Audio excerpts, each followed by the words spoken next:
Thomas Paine, Thomas Paine, Thomas Paine, Sam Adams, Sam Adams, Sam Adams, Benjamin Franklin, Benjamin Franklin, Benjamin Franklin. These men spoke up for what they thought was right. From their courage came such documents as the Declaration of Independence and the Constitution of the United States.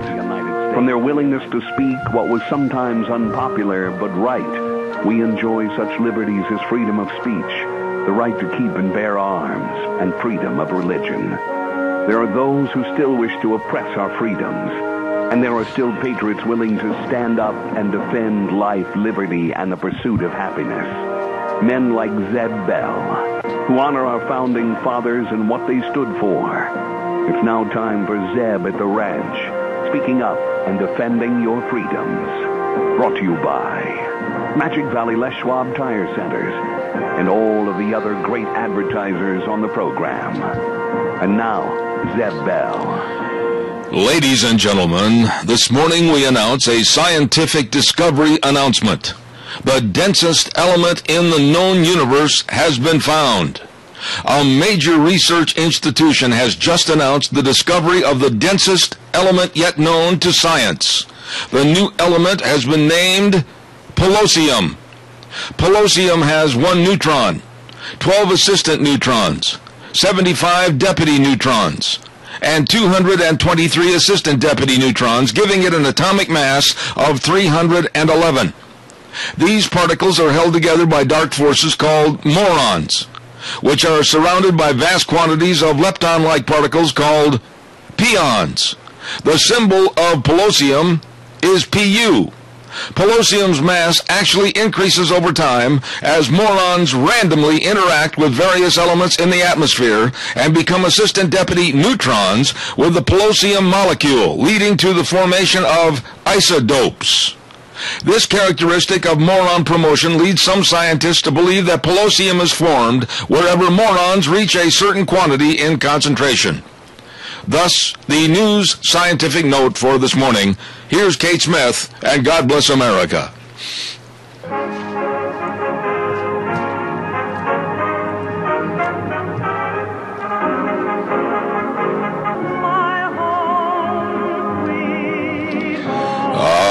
Thank you very much, lovely Lady Kate Smith, and God bless America. I'm Zeb Bell at Zeb at the Ranch with our major sponsor, your Magic Valley Les Schwab Tire Centers, and of course all 7 locations serving you. And we say thank you also to some of our great advertisers from Lee's Furniture, Floors, and More at 459 Overland in Burley. Great folks over there. And along with Western Way Services, always at your disposal. Get on the route service today. Call Kelly at 734-6969. Well, I'm sorry I took a little extra time this morning, but that scientific news note had to be said. I laughed during the entire thing. Polosium. I couldn't help that one this morning. I loved it. How did you do that with a straight face? You know, I had to read it a couple of times to practice because I started chuckling, especially at the part where it mentioned the morons, and I broke up a couple of times, but I tried to do it in a very scientific voice, and I hope it came through that way. What was it? The elemental Pu? Yeah. The numbers for Polosium, the letters are Pu. Yes. Pu, yeah. Yes. Thank you for the good chuckle this morning. We deserve a good chuckle every now and then. That was it. How are you?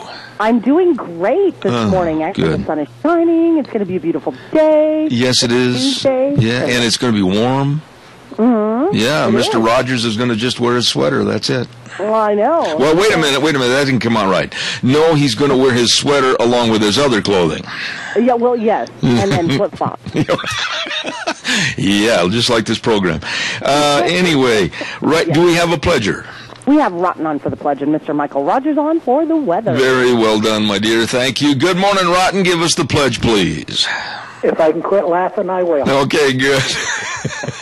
I pledge allegiance to the flag of the United States of America and to the republic for which it stands, one nation, under God, indivisible, with liberty and justice for all. Kind of just feels good in the morning to get a good laugh at somebody else's expense, doesn't it? Send us a copy of that. I will. I'll try to bring it to Lunch Bunch for you, buddy. Okay. All right. Have a good one. Thank you for your doing the pledge. Appreciate it. You bet. Bye-bye. Well, right now, let's say good morning to a dear friend, MichaelRogersWeather.com. What's it going to do, Michael? I got my sweater on. I got the music going. It's 42 degrees, and it's going to be absolutely, mostly sunny for today. How about 59 for the high today, 60 for the high tomorrow? How about that? Now, you got rain on Thursday. You got a front coming in, and it's going to be a rain event.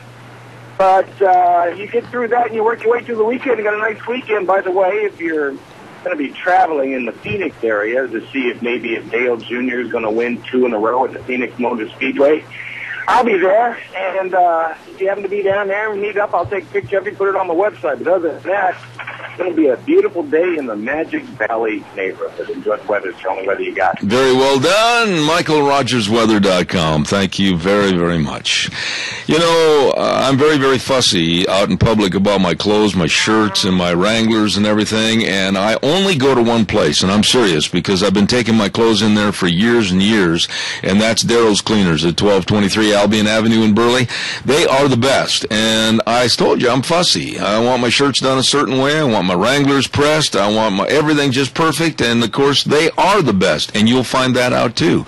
Whether it's drapes, tablecloths, your clothes, everything, the best is always there for you to have your clothes cleaned and ready to look brand spanking new. Daryl's Cleaners, 1223 Albion Avenue in Burley. Caller, I'll be right there. I also want to remind everybody about SafeLink Internet. Wow. I am so happy that we've got SafeLink Internet. It is Idaho's #1 choice for wireless high-speed Internet. They do a wonderful job, up to 15 megabytes. I hope I said that right. I am not a computer aficionado. Deanne is, but not me, and so is Gina. Gina's really sharp. And the number to call to get on a SafeLink Internet service is 677-8000. 677-8000. Free professional installation by the people that really know. SafeLink Internet serving you. Good morning, caller. You're on the air. Yeah, Zeb, I just found something out this weekend that I am very upset with. Okay. I was kind of working with this young girl, and she absolutely does not understand anything that she is supposed to be learning at school. They are not caring. They're just letting her go on through without her learning. Well, she does not know her math. She doesn't know anything. She doesn't understand anything that she's doing in school. Well, now, let me just ask some questions here. And again, I'm not going to point the finger at anybody or condemn anybody or name a school district or anything until I find out more about this current situation. You can understand and respect that. But yes. Why? I mean, why are they just letting her slide by? Is it just basically to open the door and say, welcome to the world? Or what are your thoughts on this? Why are they letting this happen? I don't know, but I think it needs to be investigated, because from what I have been told, they're doing it with a lot of kids. Well, you know what I want you to do? Here's what I want you to do, and I think this is in fairness to the situation. Send me some information to where we don't have to mention names on the air, but we can talk about it via a note that you send me, and I promise you I'll look into it. I'll give you my word I'll look into it and find out all I can, rather than make an accusation or a negative remark on the air that I don't have the information on, and you can understand that. I only deal in facts. Send me as much as you can. Just send it to Zeb Bell Murtaugh. I'll get it, and I darn sure will call you with the number that you'll enclose, and we'll go for it. I'll check it out for you, okay? Okay. I promise. Thank you, and I do thank you for your call. God bless. You know, and I will check out these stories, because I've heard this before in other schools, other locations, public schools, letting kids just slide by basically to just get them out of the system, head them up, move them out, kind of like a Rawhide TV program. And if that lady will send me the information, believe me, I'll do some checking. No school system is perfect. And if we find out reasons as to why they're just basically putting them on the greased rail out the door, we'll find out. Valley White Home and Ranch, 910 South Oneida in Rupert. Don't forget, I mentioned yesterday, and already somebody called me on my cell phone and said, what did you say, when's Chick Day over at Valley White Home and Ranch? And I said it's going to be on March 17th, and I'll give you a lot more information in the next couple of days. Don't forget, Valley White has all your springtime needs, and boy, the way the weather feels. Yesterday, Deanna and I sat outside. It was almost ready time to mow the lawn. It felt so good. They've got all the fertilizers and all the tools you need, and they got all your dog and kitty cat food. They've got the Smart Lick tubs and the Cattle Lick box. They've got it all for you at Valley White Home and Ranch with Steve and Mandy, the whole crew, 910 South Oneida in Rupert. Caller, I'm a-coming. Don't go away. Also, don't forget light bulbs. You don't want to be in the dark. You want to stay in the light. Well, Ramsey Heating and Electric has got boxes and boxes and boxes of incandescent light bulbs. And you better go in and stock up before the government says, you can't have them. Our wonderful regulations of our wonderful government. Ramsey Heating and Electric, 2600 Overland Avenue in Burley. I did. I went in and bought my box of light bulbs, and they've got them in 40, 60, 75, or 100 watt. You go into Ramsey Heating and Electric, always with all your electrical needs, where they provide warm winters and cool summers. Ramsey Heating and Electric in Burley. Good morning, caller. You're on the air. Yes, I did that the last time they said they was going to shut us off. I went in and bought a bunch. You know something, Fred? I don't know if it bothers you as much as it does me, but I'm just absolutely sick and tired, and I mean this, of having people regulate my life and tell me what to do, and I don't have any say in the matter. In this, the country where the Constitution starts off, we the people. Are you as upset about this garbage as I am? You damn right I am. You bet. Yeah. This is a different age than I grew up in. Well, that's exactly right. That's exactly right. Now, what can I do for you this morning? Well, you know, I was on my way to Pocatello, and I got up there at about 10:30 where them windmills are. Yeah. And that shut your program off. It was a buzz. So I didn't get a Russ Fulcher. You ever hear of Russ Fulcher? Yes, you know... How did that turn out? Okay, very honestly, I thought Mr. Fulcher did a good job. And one thing that came up in the conversation yesterday, and Fred, I got a lot of things I got to take care of this morning, but I'll give you this synopsis.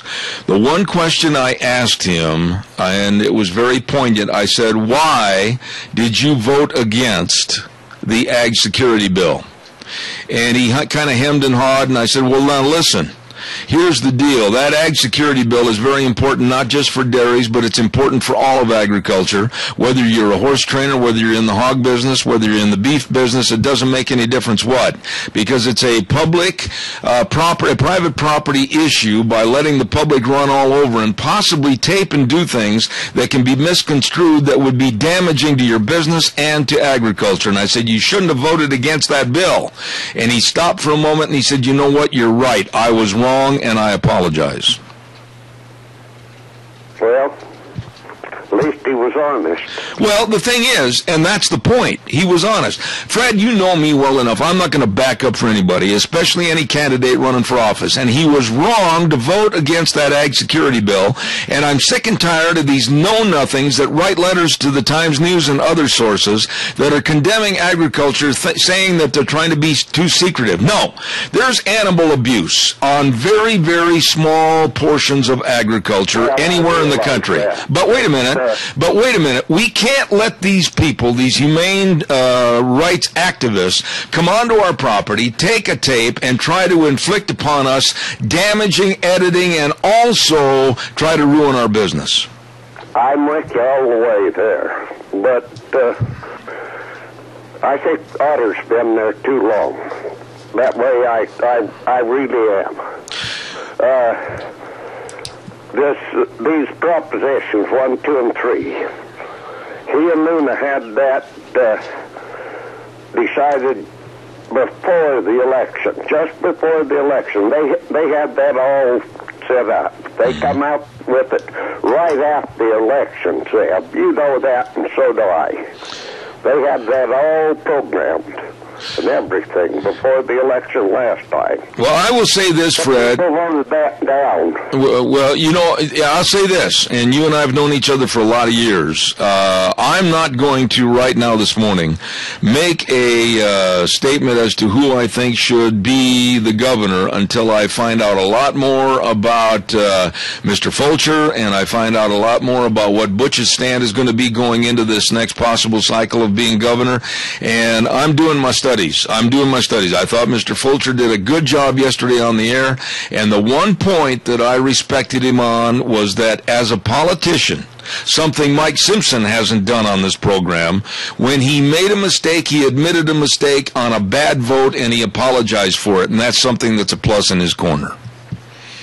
Yeah, well, I'm going to miss the Lincoln Day banquet, and the reason is I'm having surgery on my eyes this morning. Oh, well, listen, God bless you. And I hate it, because I'm going to have two real black eyes. Well, now listen, the next time that Joyce leads with a right cross, remember to block it with a left hook, and you'll be all right. It isn't that, but I did have a clean bill of health on my bladder cancer yesterday, so that's a plus. God bless you. God bless you. Well, listen, the best to you in surgery, and you can expect you're going to get a card from Goober and I. So God bless you. Fred, I got to get some commercials in. I'll talk to you later. Right. Thank you. Thank you. Yeah, right. There's one of the nicest men that I've ever had a chance to be friends with, and he restored my faith in fishing. I went fishing with him a couple of years ago. He and Joyce and Deanna and I went out. Oh, I had a ball. Hey, don't forget on Thursday, this week, Thursday. Yes, write it down, the 27th. We are going to be at Denny's Restaurant, 611 North Overland in Burley for our Zeb's Lunch Bunch. Yep, 11:30 we're going to be there, and our thanks also to Smith's Foods and Hanson Mortuary for all their gift cards we're going to be giving away. Oh, we're going to have fun. Great menu. Fantastic service. The room is just right over there, Denny's. It's a fun time. Come on by. You're going to have a lot of fun. You can go in anytime for breakfast, lunch, and dinner at Denny's Restaurant in Burley. It's always open and ready to serve you. Calls are welcome and appreciated. 436-2244, 1-866-927-4587. Yes, ma'am. You forgot tip of the cup. I did it again. I'll get right to it after I tell about the bull sale. How's that? Okay. All right. And have you got any special sound effects so that we can really ham it up good this morning? Let me find something. Okay. Ladies and gentlemen, yesterday we had Cordell Sheridan on the air for the 19th annual bull sale they're going to have coming up this Saturday, March 1st at 1 p.m. at the Burley Livestock Auction Yard. They're going to bring the gavel down and say, let them in, boys. Here we go. Ripping good bull sale with Gelby, Angus, and Balancer bulls, 20 head coming 2-year-olds, 50 head big mature yearlings. And believe me, Cordell knows cattle, and he's got some excellent bulls for this sale. They've been lifetime producing this herd of cattle, so you be sure and be there. Be there at the Burley Livestock Auction Yard this Saturday, March 1st at 1 p.m. Sheridan Ranch Bull Sale. Going to be a dandy. It is time for the tip of the coffee cup today, and we salute every day some really, really nice people. And Gina, what do you think? Have you got a big slurp over there from a coffee cup or something? I'm looking. Okay, well, I'll just go ahead and name who the people are today that we're going to give a little tip of the coffee cup to. Steve and Mandy and the whole crew over at Valley White. What really nice people. I just enjoy them. And some very, very dear friends of ours, Kent and Kathy Benson, and some wonderful lunch bunchers that have been there for years and years and years, Don and Irene Blaney. Our very best to all those folks with the tip of the coffee cup this morning. Have a great day, okay? There you go. Pardon me? I said okay. Okay. Thank you for reminding me. I appreciate it. As Fred mentioned just a moment ago, the Mini-Cash Lincoln Day Banquet Luncheon is going to be held this Saturday, March 1st at 2 p.m. at Maury's Steakhouse in Burley, and tickets can be purchased at the door for $25 each. Contact Chairman Gary Koss at 312-9374 or Chairman Wayne Hurst at 654-2037 and be there. Okay, got you covered. I can't believe this, and I'm going to carry this on for the rest of this next half hour. I need your help on some calls on this because I can't believe that we are going to shrink and downsize our military to pre-World War II numbers. Think about that. Pre-World War II numbers. And we're going to go from what is now a 570,000 military to below 440,000. This absolutely amateur administration with Obama and Secretary of Defense Chuck Hagel, a complete clown. They're going to cut wages, cut benefits, salary freezes. I watched and listened to Hagel yesterday at his news conference, and I was stunned. I was absolutely stunned. We are at war. We are at war, and this is insane. We're going to be less safe and less secure. How do we respond to the different PowerPoints around the globe with a military downsized to pre-World War II dimensions? Caller, good morning. You're on the air. Good morning, Zeb. You must be a mind reader. Why is that, Al? I seen that yesterday, and I tell you, I come unglued. World War II. I'm livid. I am livid, Al. Huh? I'm livid over the stupidity of this administration. Well, I'll tell you what. World War II, we got the living hell kicked out of us for about 2 years on account of stupidity. Now we got the same problem again. I hope these people back in Washington that voted for that doughhead will stop and realize what kind of mistake they make and get rid of him and that Kerry. Al, leading us down a path of death. Let me ask you this, Al. America, and when you think of America and the United States of America, this sounds calloused, but I don't give a rip about what other people in other countries think about us. I don't care. As long as they fear us. And there is no fear, there is no more respect. As a matter of fact, polls have come out that show now most countries and their leaders actually are laughing at us. What are your thoughts about that? Well, it's just like it started in, like I say, Japan and that hit us at Pearl Harbor and Germany and all that stuff. Okay, we whipped them good. We had it done. Then they come up into Korea. And guess who stepped in after we had them whipped? Russia stepped in and helped China. Okay, let's go back now to Vietnam. France couldn't do it, so the United States steps in. Who helps them? The Russians and that. When the hell are we going to learn to keep our nose out of some of that stuff and take care of our own people? Well, I agree with you, and I thank you for your call, because when I listened to that so-called press conference yesterday with Chuck Hagel, and by the way, that man's presence in a room, standing at a podium, just absolutely is so undignified and so moronic. He is absolutely not qualified to be in that position. I just hope the people that voted him to, let him get in there, I hope they feel real good for themselves. Because, boys, you're carrying a box of nails to close it on the coffin of the United States of America. Couldn't agree more. I'm sick of it. Couldn't agree more. Al, thank you so much. God bless you. Have a good day. Travel Loop Supply, 1050 West 203 south of Heyburn, 438-8730. You heard me right the other day when Jim was on the program, and he said he has filters for older equipment, 90% off. What?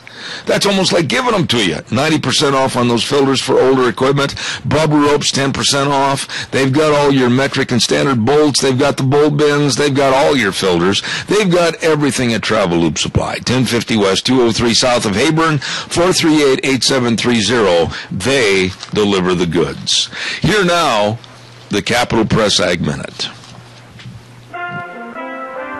Today's Ag Minute brought to you by the Capital Press, the West Ag Weekly. Sellers of farm machinery will need to strengthen their game as growers tighten their purse strings, according to an industry expert. Farmers are more receptive to salesmen who try to solve specific problems rather than overload them with data, says Scott Towery, a professor at Purdue University who studies farmers' buying decisions. He says farmers don't want to hear about a machine's capabilities. They want to hear about how it will work for them. Farm machinery manufacturers and dealers are coming off of several years of stellar sales. Total unit sales were up 9% for tractors and nearly 10% for combines in 2013, according to the Association of Equipment Manufacturers. With the Capital Press Ag Minute, this is Hannah Brous. For more agriculture news and information, turn to the West's Ag Weekly, the Capital Press, and capitalpress.com. With all the millions and billions and trillions that are being spent by this country in wastage situations every day, and giving money to the likes of Hamid Karzai over in Afghanistan, and then he, of course, turncoats and goes with the enemy, don't you dare tell me that we need to cut back on military needs and military families and our promises to the military. Good morning, caller. You're on the air. I think what we need to do right now is cut Chuck Hagel, is that his name? Yeah. And Obama and all the other people back there in Washington, cut their staffs by 3/4 and cut all their benefits, their wages, and everything, too. Dal, you served in the military in what conflict? World War II, the Korean War, which one? Korea. Let me ask you this as a veteran. You know, when you think about the cuts and you think about lowering our standards now and our numbers down to pre-World War II, what does that tell you? I just don't know what to think anymore, really, Zeb. These people that are back there, they have no idea of what they are doing. I agree with you. I think that is it in a nutshell. The people in this administration, the staff members, are completely amateur and so absolutely unfitting to the job. I think we've got major problems. I agree, 100%. Dal, thank you for your call. Thank you so much. You know, when I listened to Colonel Oliver North, he was stunned. When I listened to Pete Hegseth, former captain and fought overseas in Iraq, and he's with Concerned Veterans of America, he was stunned. And I've called both offices, and I'm hopefully going to get either one on my program in the next couple of days. But most people in military and government are stunned at this stupidity. The cutbacks are absolutely enormous. And I was not in the military. I'm probably the last person to speak and really have an opinion on this because of my health problems, I was not able to serve our country. But that doesn't mean that I can't speak out in favor and in defense of our military and their families. And I always will. But to make these cutbacks and make us no longer feared and respected on land, air, and sea, what in the world is the matter with this stupid administration? Please, I want you to call me. And if you have a disagreement and you think these cuts are necessary and good, let me know. Let me know. But at a time when the world is coming apart at the seams, Korea, Syria, Iraq, Afghanistan, Iran, and now the chaos in the Ukraine and Venezuela and many other parts of the world, this amateur golfer president, Obama, is going to weaken us even more. Does this not scare you? Does this not scare you? Good morning, you're on the air. Hi, Zeb. I heard somebody say that you think these guys don't know what they're doing back there. I'm afraid that there's something even more insidious going on, and that is that they know exactly what they're doing. And you know what? I'm not going to argue with you because I think you are right. I would like to think that they are amateurs. I would like to think that they can't think past Ned and the first grade reader, but that's not the case. I think this is a very insidious plan. Explain to me what your thoughts are as to why they're doing it.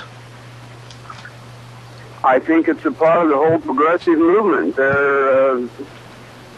from what I can see, their whole purpose is to tear down the United States completely, turn it over into a third world country, and put us all under subjugation, just like every other country with despots has done. I can't argue with you. I absolutely would stand shoulder to shoulder with you in this belief. I just can't understand the weak-kneed, lack of spine Congress, and they all are. Both sides of the aisle. I'm not condemning the Democrats, and I'm not condemning just the Republicans. I'm saying all of them. I want to get your opinion on this. I am going to the Lincoln Day banquet, as I have for years and years and years. And I'm going to get answers to various questions. I'm not going to be standing there, oh, please, Mr. Congressman. Oh, please, Mr. Senator. I'm going to demand answers as to why these guys don't show any backbone. Well, you know, I am afraid that the people that need to be standing up are in other states, like Ted Cruz and some of these other people. Our senators, I don't think they're bad people, but I don't think they have any backbone. I don't think they're willing to stand up and take the lead in anything. I haven't seen anything like that from them in a long, long time. I will say this, and this isn't meant as a protectionist device for either one. But Jim Risch has been again selected this year as the most conservative senator because he speaks out against the absolutely demented left and the Democrats and their frivolous spending. Mike Crapo, as you know, fought from the get-go against Obamacare. I had him on programs years and years ago when he was fighting it.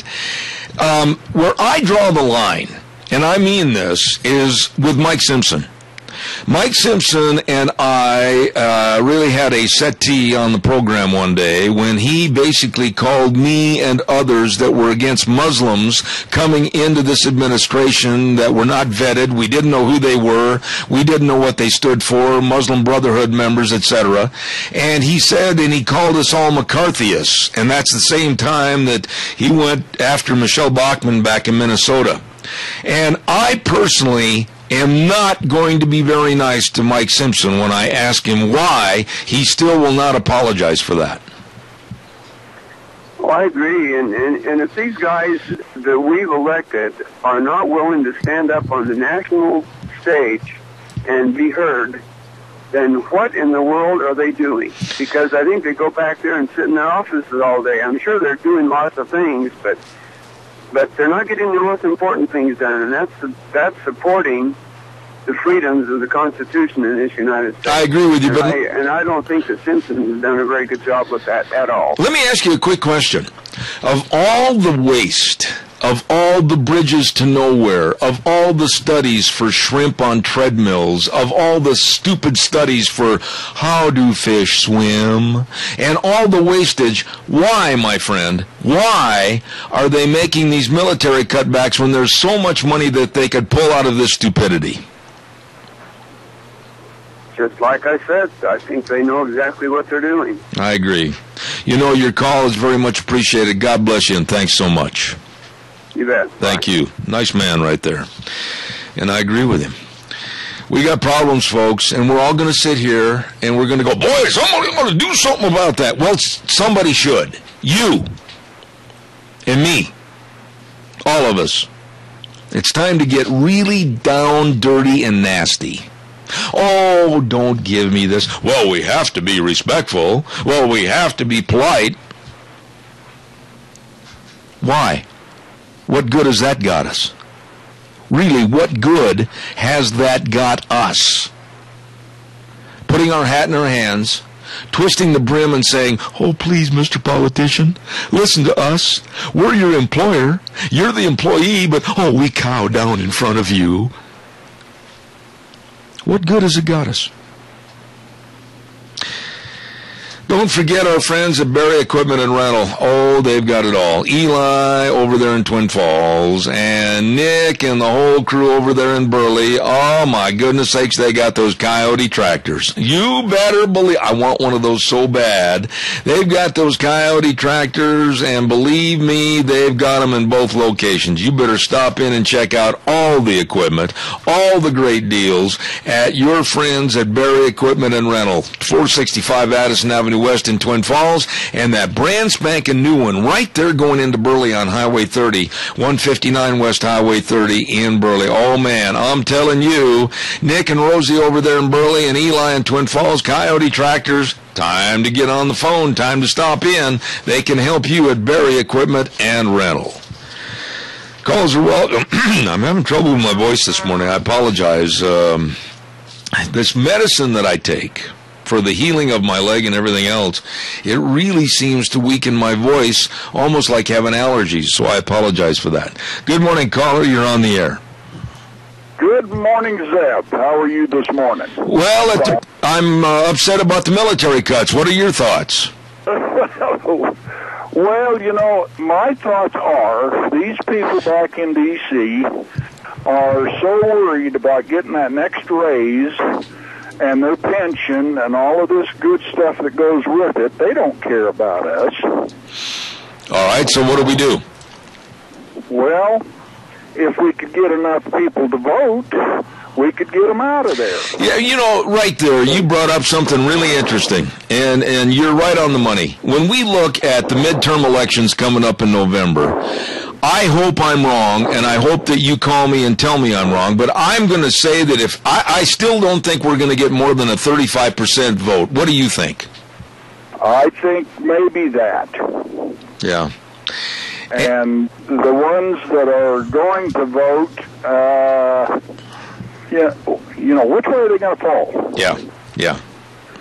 It's these guys get in there, and everybody I talk to, they've never voted for them, but they're still there, term after term after term. Now, let me ask you a question, sir. Did you serve in the military or did you not? I did. I spent 9 years in the Navy. All right, sir, and you have my utmost respect. Now, when you hear of these cuts going in such extreme fashions to where the numbers and the money and everything is going to be pre-World War II, what are your thoughts and concerns? Well, I think I've talked to several people, and they've all agreed with me. Obama is trying to destroy this country, and he's doing it a piece at a time. And yet now he's going after the military. I agree with you. I agree with you. Sir, God bless you for your call this morning. Thank you very much for your opinion. Thank you, sir. Thank you. You have a super fine day. Thank you.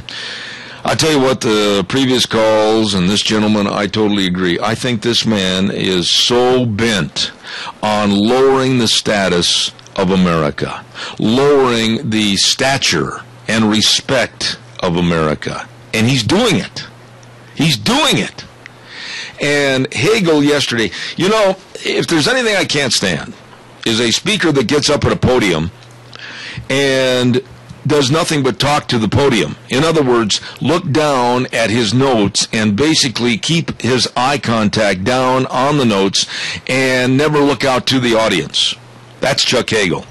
And I was always told years and years ago that by my speech teacher in high school, that if you want to really envelop your audience, you've got to look them in the eye, even though they might be 200 yards away at a big rodeo arena. You got to talk to them. And this man, Hagel, is such a bumbling buffoon because he was talking about a completely bumbled project of cutbacks for our military. We are at war.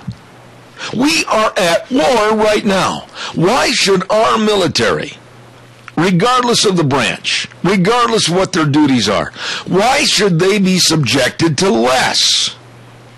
We're not winning anything. We're not scaring the enemy. People are going back into Iraqi cities and taking them over and putting up their silly little flags and denouncing with comments the United States. They put their tail between their legs and they ran. I'm reading a book, and we had the man on the program. It's called The Trident. It's all about Navy SEAL Jason Redman. And Jason was on my program.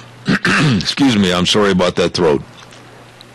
Jason was on my program about 2 months ago, and he sent me a copy of his book, and he told me, and we both shared, that after I read the book, he'd come back on the show. Ladies and gentlemen, I'm reading that book. I'm just about almost done with it. It is one of the best books I've ever read in my life. It's a personal glimpse, not only as to him being a SEAL, a United States Navy SEAL, and a captain and a leader, but also his life and how it absolutely was changed because he was so shot up over in Afghanistan.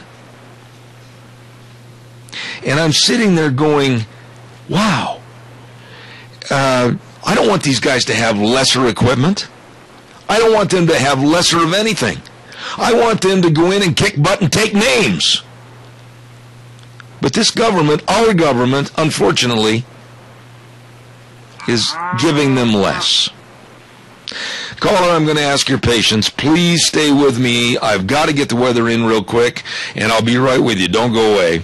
Our thanks to Butte Irrigation at 116 South, 600 West of Paul. They'll get you wet. The best of all your irrigation needs. And don't forget, too, that Bryce and the crew have got a brand new location for Butte Irrigation right there a little bit north of Kimberly, right on Kimberly Road at Red Cap Corner. Oh, my, they've got all your irrigation equipment for 2014. They've been serving Magic Valley since 1975. Butte Irrigation. They will get you wet. Here now, MichaelRogersWeather.com.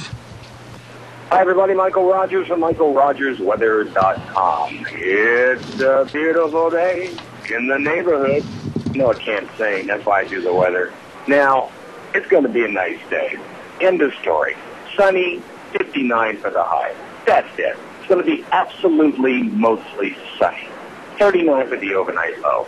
That'd be a great day. But on Zeb at the Ranch, every day's a good day. Some days are just better than others. Enjoy the day. Enjoy the weather. It's the only weather you got. Thank you very much, Michael. Brought to you by Butte Irrigation, 116 South, 600 West of Paul. Butte Irrigation, also in North Kimberly.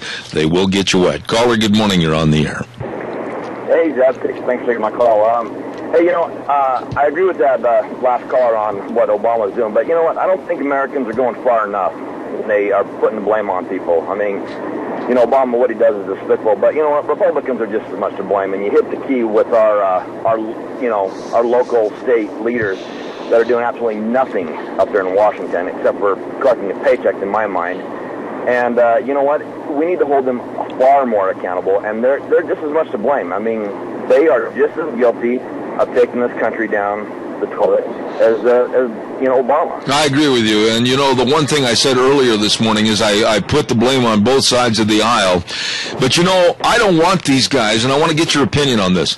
I don't care if these guys go back to Washington and sit in the halls of Congress or in the Senate and they're nice to each other. I don't care about that. I don't care if they go out and have a cheeseburger and a beer after 5 o'clock in the evening. I don't care about that. I want somebody that's going to stand up and they're going to look down the aisles and they're going to say, hey, boys, this isn't right for America and we're not going to stand for it. But this absolutely scratch my back and I'll scratch yours attitude, this is what's got this country into trouble. Oh, I agree. And, it was interesting. I was watching that Fox News Sunday this morning, and the one thing I really enjoyed watching is I like Scott Walker. I think he's a stand-up guy. Mm-hmm. And I like the fact that he just pretty much put it to that other governor, that he was a Democrat governor who was just putting out all kinds of crap on how the Republican governors who have successful states are doing it wrong, which is, I can't believe that he could even actually talk with a serious face and sit there and say that they weren't doing things right. But Scott Walker put it right back in his face and hit him hard with everything he possibly could. I mean, he was holding no punches back, and I think that's what needs to be taken. I mean, I look to me to these talk shows, and these guys are just too chummy. I mean, I think if I was a senator, I would be a lot more disrespectful to some of them because, you know what, respect's a two-way street, and it's earned. It's earned respect, but I'll tell you what, I'm not voting for somebody to go back to Washington and be Joe Good Guy. I'm not asking them to be the all-around favorite. I'm asking them to represent me and fight for what I want as one of their constituents. Oh, exactly. And another thing that kind of gets me is we live in a technology age today that there's no reason why we can't have more transparency with our congressmen and have more of a say. Why is it that these guys aren't coming down and doing more, town hall meetings to find out what the people really want? And hey, why don't we have websites set up to where, when they have a really good vote coming in, why aren't they going on and saying, hey, local Idaho residents, We want your opinion. Vote on what you think we should do. And absolutely. Doing a tiebreaker. Absolutely. I tell you what, my friend, I agree with you. And one of the things I'm going to mention to whomever I see on Lincoln Day, I'm going to mention that thought and tell them that they've got to be much more transparent and also open to working with their constituents. Thank you so much for your call this morning. Hey, thanks, Zeb. God bless you, man. I agree with you. Caller, good morning. You're on the air. Yes, good morning, Zeb. What do you think is going to happen to, say, South Korea when we start moving our troops out of there? You know what's going to happen? North Korea is going to move in, and we're going to have another war on our hands, and this is going to happen all over the world. The enemy's going to be ripe to take over everything we fought for. Tony, it's a thinning out process. It's kind of like putting weeds out in your lawn on purpose. Pretty soon they start taking over all the good grass. And, boy, you've got a mess before too long because you can't fight the weeds here, you can't fight the weeds there. You haven't got enough to go over and fight the weeds over in this location. That's what these countries and these bozos are going to be doing to us, the United States, with these military cutbacks. Don't you agree? Absolutely, and all these veterans that have come back with missing arms and legs, and they're going to look at each other and say, what the heck have we done all this for? What have we given up so much for? Yeah, you know, this guy is taking it all away. I agree with you, Tony. I mean, my heart goes out to all of our military, men and women in all branches, and God bless them for their volunteerism in fighting for not only other causes, but also this country. And I will do anything I can on this program to support them, but I guarantee you I will also do everything I can on this program to denigrate stupidity from Obama, Chuck Hagel, the Republicans, and the Democrats with these frivolous, stupid military cutbacks.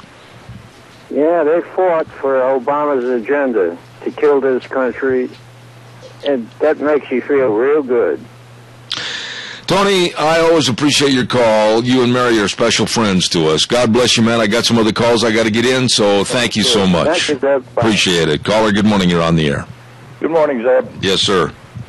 You know, have you seen the latest breakdown on what the welfare recipients are getting? Yes. And what the congressmen retire at? Yes. When they leave Congress?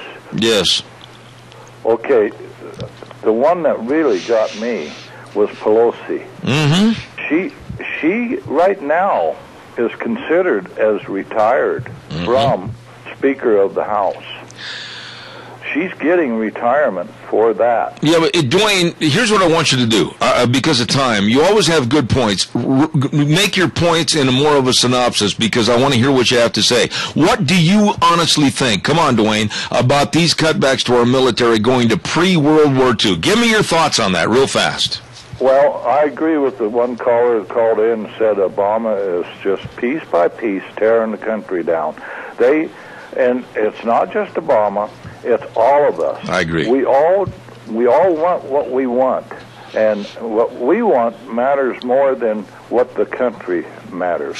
Now, there's a good point. It goes to the farmers, it goes to our state congressmen state senators, and it goes right on all the way through. We have the Democrats that are so powerful now. And then they want to bring in illegal Mexicans, and they will be voting Democrat. Yeah. And it's going to get worse and worse. I agree with you. They're going to cut the military, and Obama's secret army will outnumber our army. You brought up an excellent point there that I'm going to, because of time constraints, I'm going to have to maybe talk about on Thursday when I get back. I've got to go to Salt Lake tomorrow. I want to make one point before I go. Go ahead. Pelosi, when she retires, right now she's getting umpteen dollars. Mm-hmm. When she retires, she's going to get $801,000 a year. Yes, yes, and most Speaker of the House, Congressman, and a minority leader, she gets all those. Yeah, most of that money will all go towards her new Botox campaign. Listen, Dwayne, God bless you, man. I appreciate it. Thank you so much. Thank you. Very nice man right there. And he's right. Founders Celebration at your Magic Valley Les Schwab Tire Centers, all 7 locations serving you. And, of course, this month of February with the Founders Celebration in honor of the great Mr. Les Schwab. I know you're tired of me saying it, but I'm still so impressed with him and the meeting that I had with him in Prineville, Oregon years ago. He was just an absolutely nice and great man. And you can share in a lot of savings right now on tires for your car, your pickup, your SUV, and, of course, the excellent brake service, and, of course, the front-end alignment, shocks and struts, batteries. It's all there for you during the Great Big Founders Celebration. Prices are really knocked down. You better get in there today and see Lane and Rupert, Dave on Blue Lakes and Twin, Mike and Buell, Mike and Jerome, the Twist family and Paul, John on Poline in Twin Falls, and Randy, my old buddy on Overland and Burley, your Magic Valley Les Schwab Tire Centers. I have time for one more quick call. Give me a jingle, 436-2244, 1-866-927-4587. I'm going to try to get Oliver North and also Pete Hegseth. They were on television last night extensively. And I'm going to try to get them on the program next week. And we're going to talk about these military cutbacks. If there is any way that our Senate and our Congress will put their thumb in Obama's eye over this, it needs to be done.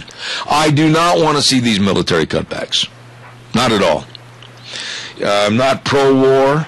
I'm not pro-getting in other people's faces around the globe. But I am for security, national security, and I'm also a believer in speak softly but carry a big, big stick. Well, right now, with this Obama administration, that big, big stick has turned into a toothpick. Coming up next hour, here's what I want to share with you. We're going to have Senator Lee Hyder, if my voice holds out, at 9:06. And then at 9:30, a very dear friend of ours talking about the Ukrainian situation. And that's going to be Gary Shoresman. And then at 10:06, talking about the unions, is Dave Bego's going to be on the line, talking about the Volkswagen Tennessee vote against the unions. Then at 10:30 this morning, and Kim Lee, if you're listening, I'm paying for the extra call. We're going to try to contact a lady over in the Ukraine that has been close to the battle and the fights. And we're going to try to talk to her about really what the problems in that part of the world are, up close and personal. We'll be back right after the news. Don't go away.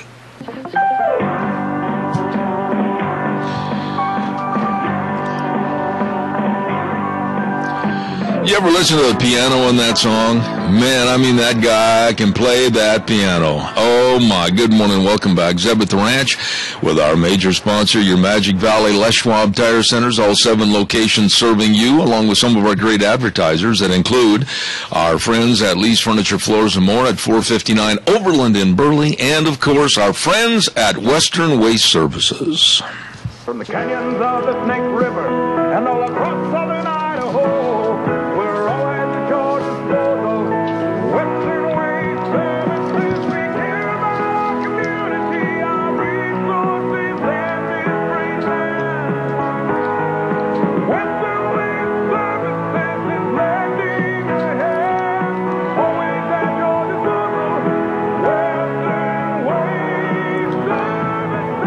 I think the words sum it up and say it the best. Always at your disposal, Western Waste Services. They've been on this program for a long time, and I hope they'll continue, because I guarantee you the message is there. They'll take care of your garbage, and they've got so many other things that they can help you with. Porta potties, and, of course, the Go Minis, the portable storage units, all of this and so much more. They really care. All you have to do is call them at 734-6969.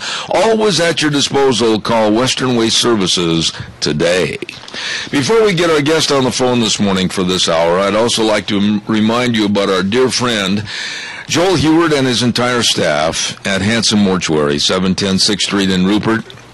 You know, Many, many times in my life, we've had to hurry and put things together for a funeral and make sure that we had all the I's dotted and the T's crossed. Well, I can guarantee you that Joel Heward and his staff at Hanson Mortuary always provide the families they serve with the best possible support and comfort. Locally owned and operated, and always with the highest ethical standards with unquestioned integrity. Hanson Mortuary, serving you and your family. And don't forget to call for information on pre-planning of funerals to help alleviate a lot of the stress and worry for our families. 436-5636. Hanson Mortuary, 710 6th Street in Rupert. Ladies and gentlemen, we haven't had this man on our program for a long time, and it's unfortunate because I think he is one of the best legislators in the state of Idaho. I think that he's a man that really cares, and I'm fortunate to have him on my program this morning, and that's State Senator Lee Hyder from Twin Falls. Good morning, Lee. How are you? I'm well, Zeb. How are you doing today? Well, I've got a little bit of a frog in my throat this morning, so if my voice starts to peel off, thank you for saying you'd host the program until 11 o'clock. Be happy to. All right. Go on the floor at 10. All right. Lee, I want to get right to the point. Tell us a little bit about your involvement in the various functions of the legislative session for 2014. Bring us up to speed as to what you've been doing. Well, you know, Zeb, we have a lot of legislation that's coming forth this year.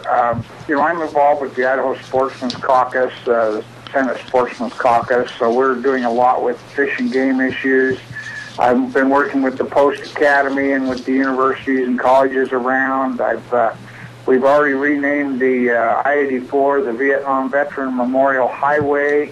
By statute. We're working on a logo to go on the sides, and that was prompted by Oregon doing the same and bringing it to all the way from Portland to the Idaho border, and we're carrying it from the Idaho border down to the Utah border. Wonderful. Hopefully Utah will carry it on. And the governor sent us a very nice letter and said thank you, and there are other veterans organizations that we could name for other highways in Idaho. We have the Purple Heart Memorial Highway on I-90 coming through northern Idaho. I think that's great. I'm working on airport zoning legislation that deals with land use around airports. That's a very effective bill.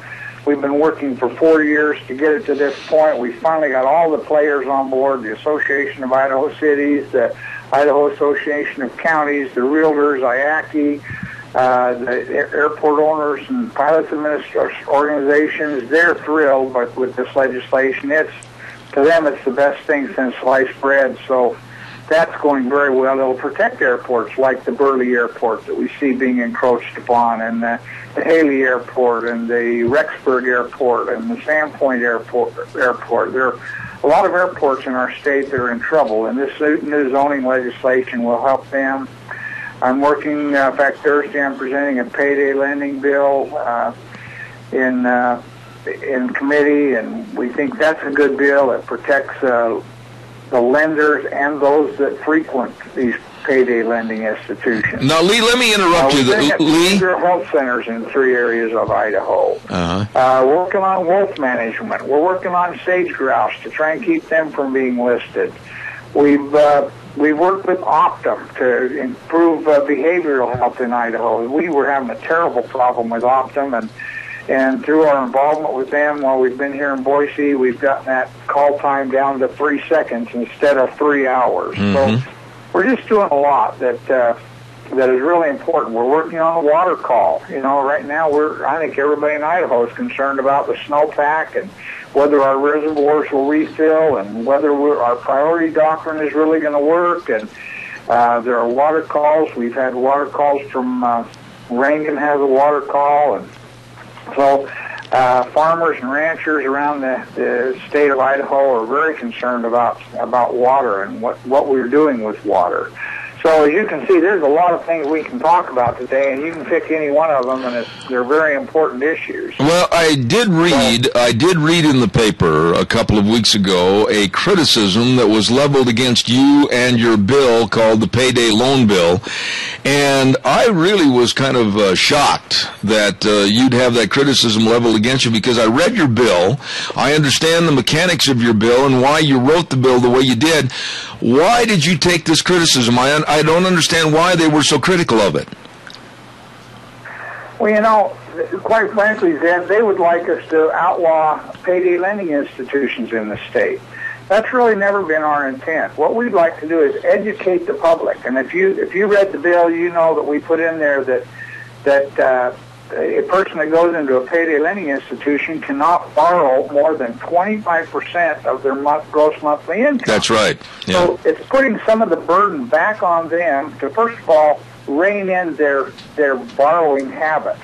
But the most important thing is, in that bill where you may pay a $20 fee to borrow for that first $100, if at the end of 2 weeks, instead of having renewed that and paying another fee, you can convert that to an amortized loan and pay that off over 6 months at zero interest and zero fees. And so you can get out from under, if you're a borrower that stepped into that situation, you can get out from under that loan without any more fees or any penalties or anything. It's a phenomenal bill to help both train or teach the borrower how to be a responsible borrower, and also prevents the lenders from taking this advantage and charging these tremendously high interest rates, which can be in the form of fees or other things, to the people. So I think it does a tremendous job of doing both. You know, we had this year, instead of me writing the bill, I had the Department of Finance write this bill, and we have sat down with lobbyists, with payday lenders, with the Department of Finance on numerous occasions, with Chairman of both myself and Senator Tippett from the Congress Committee. We have worked through this, and we really like the outcome.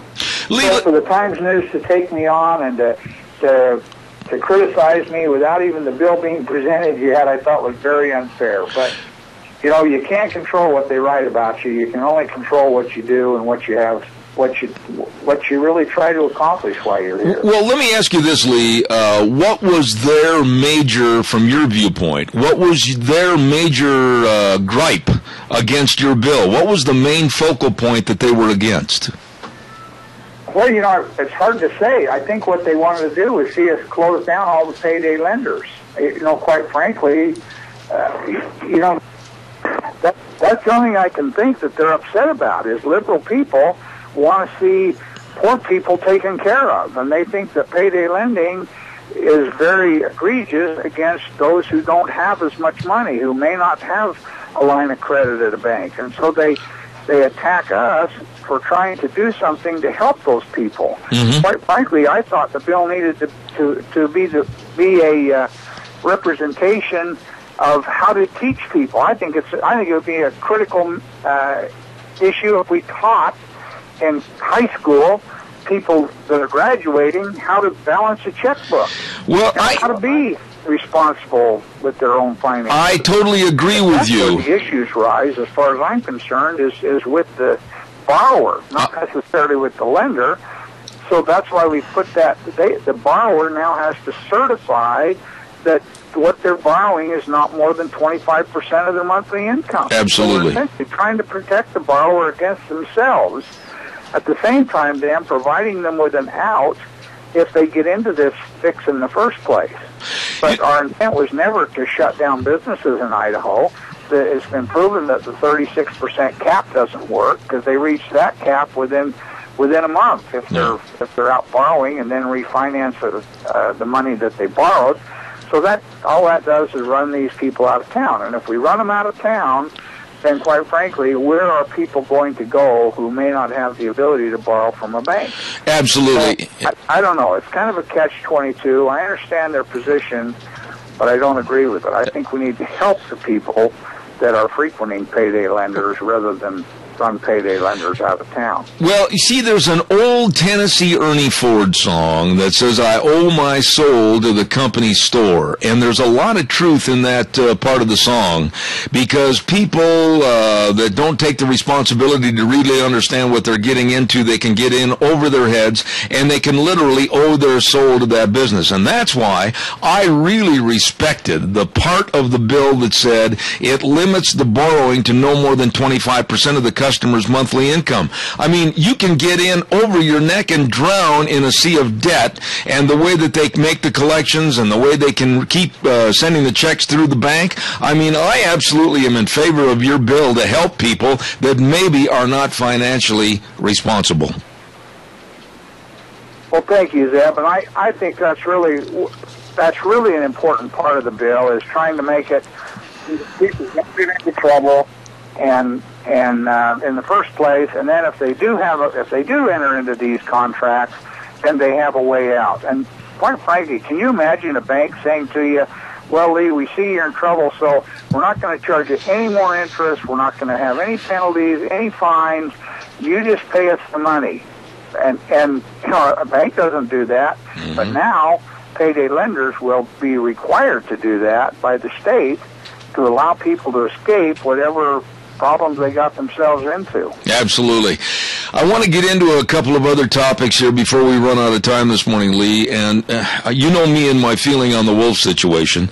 I feel like the state of Idaho, you and many other people have bent over backwards to be amenable to the environmentalists and their wants on the wolves and the number of wolves. But you know what? We made an agreement. We made an agreement that said 10 breeding pair. We made an agreement for 100 head of wolves. And now those numbers are far exceeded as to what's in the state of Idaho. The numbers could be up over 1,000, maybe even 1,200. The numbers probably are around the 700 to 800 number. The environmentalists are still complaining, still griping, still begging for more, and don't want any management of the wolves. And that's where I'm frustrated. You know, Zeb, I couldn't agree more. I've been reading with interest these people up in Haley who had their colt killed by wolves, and now they've had 2 of their dogs killed or injured by wolves. We need to move wolves to the state of a predator, just like we do coyotes, and allow people to shoot on sight. And we need to reduce these numbers. The Fish and Game has done a terrible job of managing wolves, and quite frankly, the citizens of Idaho have just about had enough. We're running out of big game because the wolves are eating all of our big game. Our elk herds, our deer herds, they're coming into town. They're becoming more brazen. They're attacking cattle and sheep and dogs and colts and anything they can eat. We do need to be able to shoot them on sight and get rid of the wolf issue. That's the reason wolves disappeared from Idaho 50 years ago, is because people shot them on sight because they were a predator. And there's nothing different today about it other than they're managed now and controlled, and the federal government reintroduced the Canadian wolf into Idaho, and it's become a terrible problem for us. It's just decimated our wild game herds. And quite frankly, as a sportsman who loves to go deer and elk hunting, it's very saddening to me. That used to be a family tradition. It isn't any longer because there's not much game left. Yeah. So, yeah. The wolves are a terrible issue, and the liberals are only fostering the problem. Absolutely. Now, let me ask you this, though, Lee, and I don't mean to be oversimplistic with my question or perhaps your answer, but really when we talk about management and we talk about numbers and we talk about we know the wolves are going to be here to stay, but we do need to manage the numbers. What can the Fish and Game do better, or how can they be more proficient and efficient in management of the wolves? What are your thoughts? Well, of course, we have a minimum number that we have to maintain, but anything above that should be a shoot on sight. They should be a predator, like as I mentioned, the coyote's a predator. You can shoot a coyote any day you're out hunting and take the coyote. You can, we don't regulate that, and trappers are doing a great job, hunters are doing a great job. Anybody that sees a wolf should be able to shoot the wolf and get rid of that predator. Mm-hmm. the Fish and Game will still be able to manage their numbers, but I don't see that we need to tighten that or make it a requirement to have a special wolf permit to be able to shoot a wolf. If you see a wolf, you ought to be able to take the wolf. I agree. Now, I want to quickly get into another issue that really, quite frankly, has got me more worried about any other issue in the state except for the water issue, and that's the sage grouse. This bird could be the ruination of the state of Idaho, and for that matter, the West, if they list it on the endangered species list. What are your thoughts about what you think might happen? Well, we're very concerned about that up here. We're working with Wyoming. We're working with Nevada, with Utah. We want to keep the sage grouse off the endangered species list. If they list it, they'll control so much land in our states as a result of that being sage grouse habitat. But we're working every day. We had 2 experts in yesterday in our resources committee talking about what we're doing, how we're fostering good leks, how we're trying to catch predators. We're talking about using poisoning eggs now to kill ravens, who are a predator of sage grouse.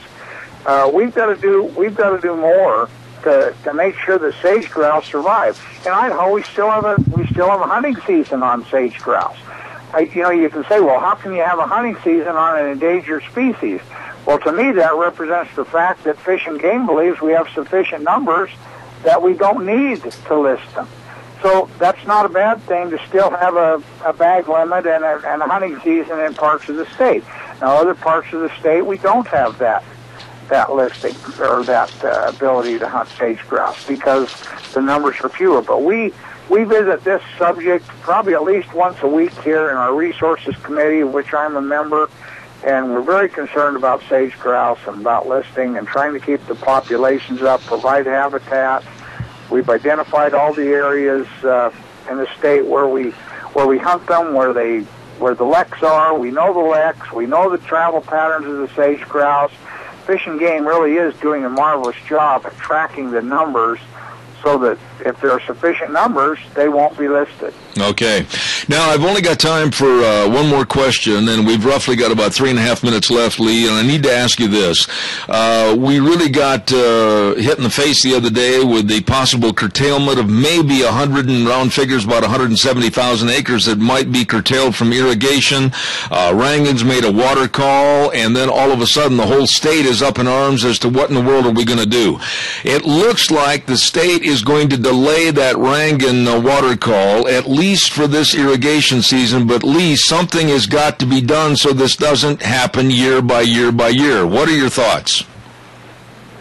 Well, obviously the attorneys are working feverishly to try and curtail water calls this year.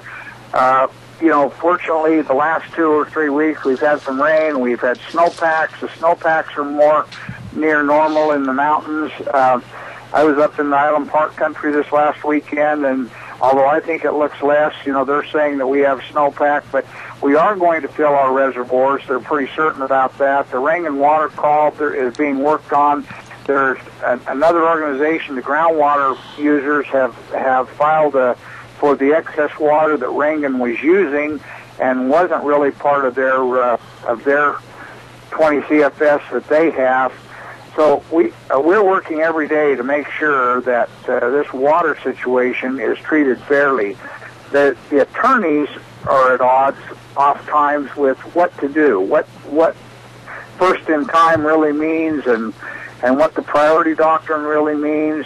But quite frankly, we need to keep our priority doctrine in place. We need to fill our reservoirs, in which we think they will fill this year, and it will not be as critical after the last 2 weeks of snow that we've had and rain that we've had. But you're right. You're right, Zeb. That has to be the number one issue in the state of Idaho is water usage, water storage, making sure that priority doctrine is maintained. I couldn't agree more. That's just got to be one of our number one attention receivers this year, because water can be short, has been short, and we've got to make sure we have water for crops this summer. Absolutely. I want to tell you how much I appreciate your coming on the program. Senator Lee Hyder from Twin Falls, a great legislator for the state of Idaho. God bless you, my dear friend, and please come back in the future. I'll look forward to having you back on. All right, thanks, Zeb. It's always a pleasure to visit with you. Thank you, sir. Have a great day. Thank you much. All right. Senator Lee Hyder from the Twin Falls area, and you can always get a straight answer from Lee, and I really appreciate that. As I mentioned earlier, I'm having a little trouble with my throat this morning, so bear with me out there, audience. I'll do the best I can. I want to remind you about our friends at Cameron and Siemens Insurance. Highway 24 in Rupert, number to call, 436-4424. When you think about life insurance and health insurance and retirement planning and employee benefits, don't let it be a passing thought. Take care of it. Take care of it and make sure that you're protected, and they can help. Dean Cameron, Todd Siemens, always dedicated to serving you. So again, take my suggestion. Write this number down and call for an appointment today, 436-4424. Cameron and Siemens Insurance in Rupert. Really nice people. As I have been, mentioning on the program for quite some time now, that great big Sheridan Ranch 19th Annual Bull Sale is going to be coming up this Saturday, March 1st at 1 p.m. at the Burley Livestock Auction Yard. Oh, my. Cordell Sheridan's really got some ripping good bulls. 70 head of bulls are going through the ring. Gelbvieh, Angus, and Balancers. 20 head are coming 2-year-olds. 50 head big, mature yearlings. And free delivery up to 300 miles and a complimentary lunch. And these are range-raised bulls. They know how to walk around out in the rocks, believe me.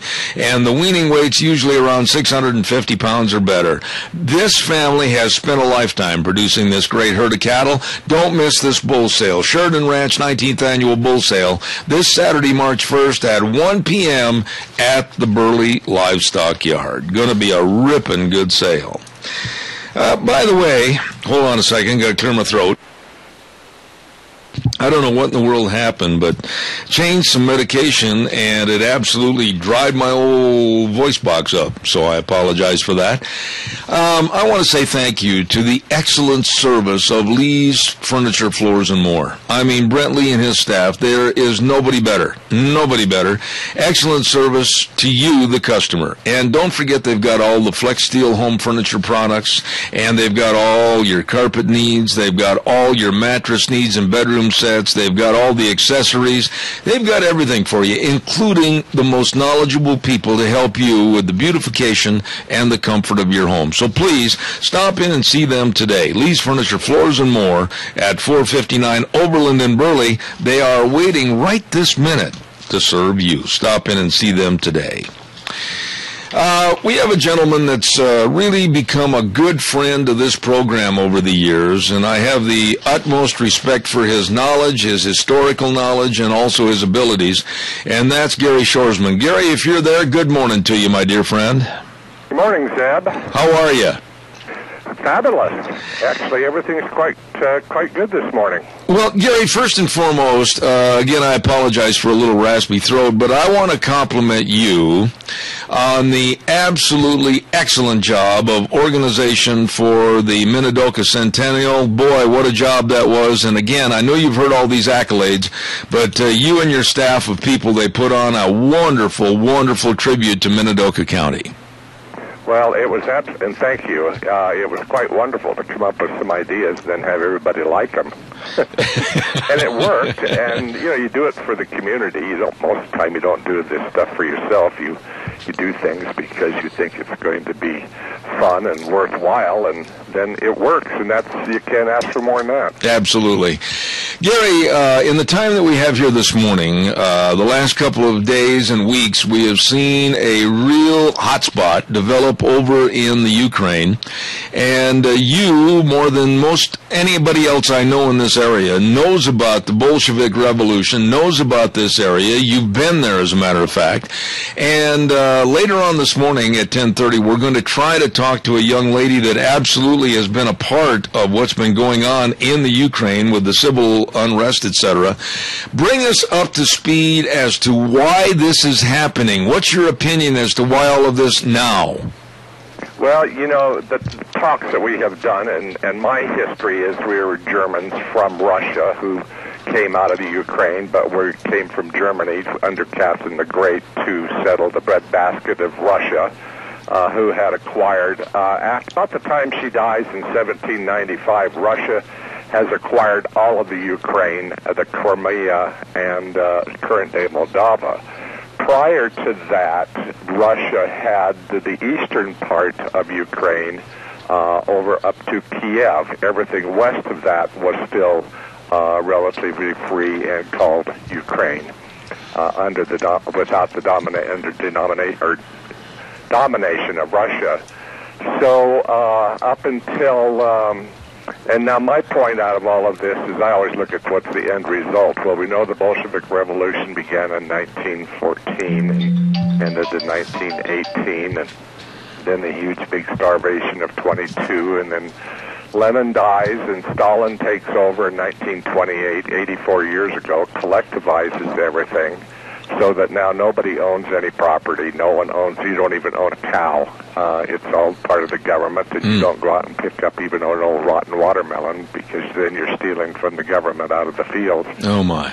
And so now we have 84 years later, I should say in 44, after the end of World War II, or the beginning of after Stalingrad, then the country is purged of all ethnic groups and sent to Siberia, and that's where our families were the last part of them were annihilated, or they didn't escape to America or to Germany. But here we are now.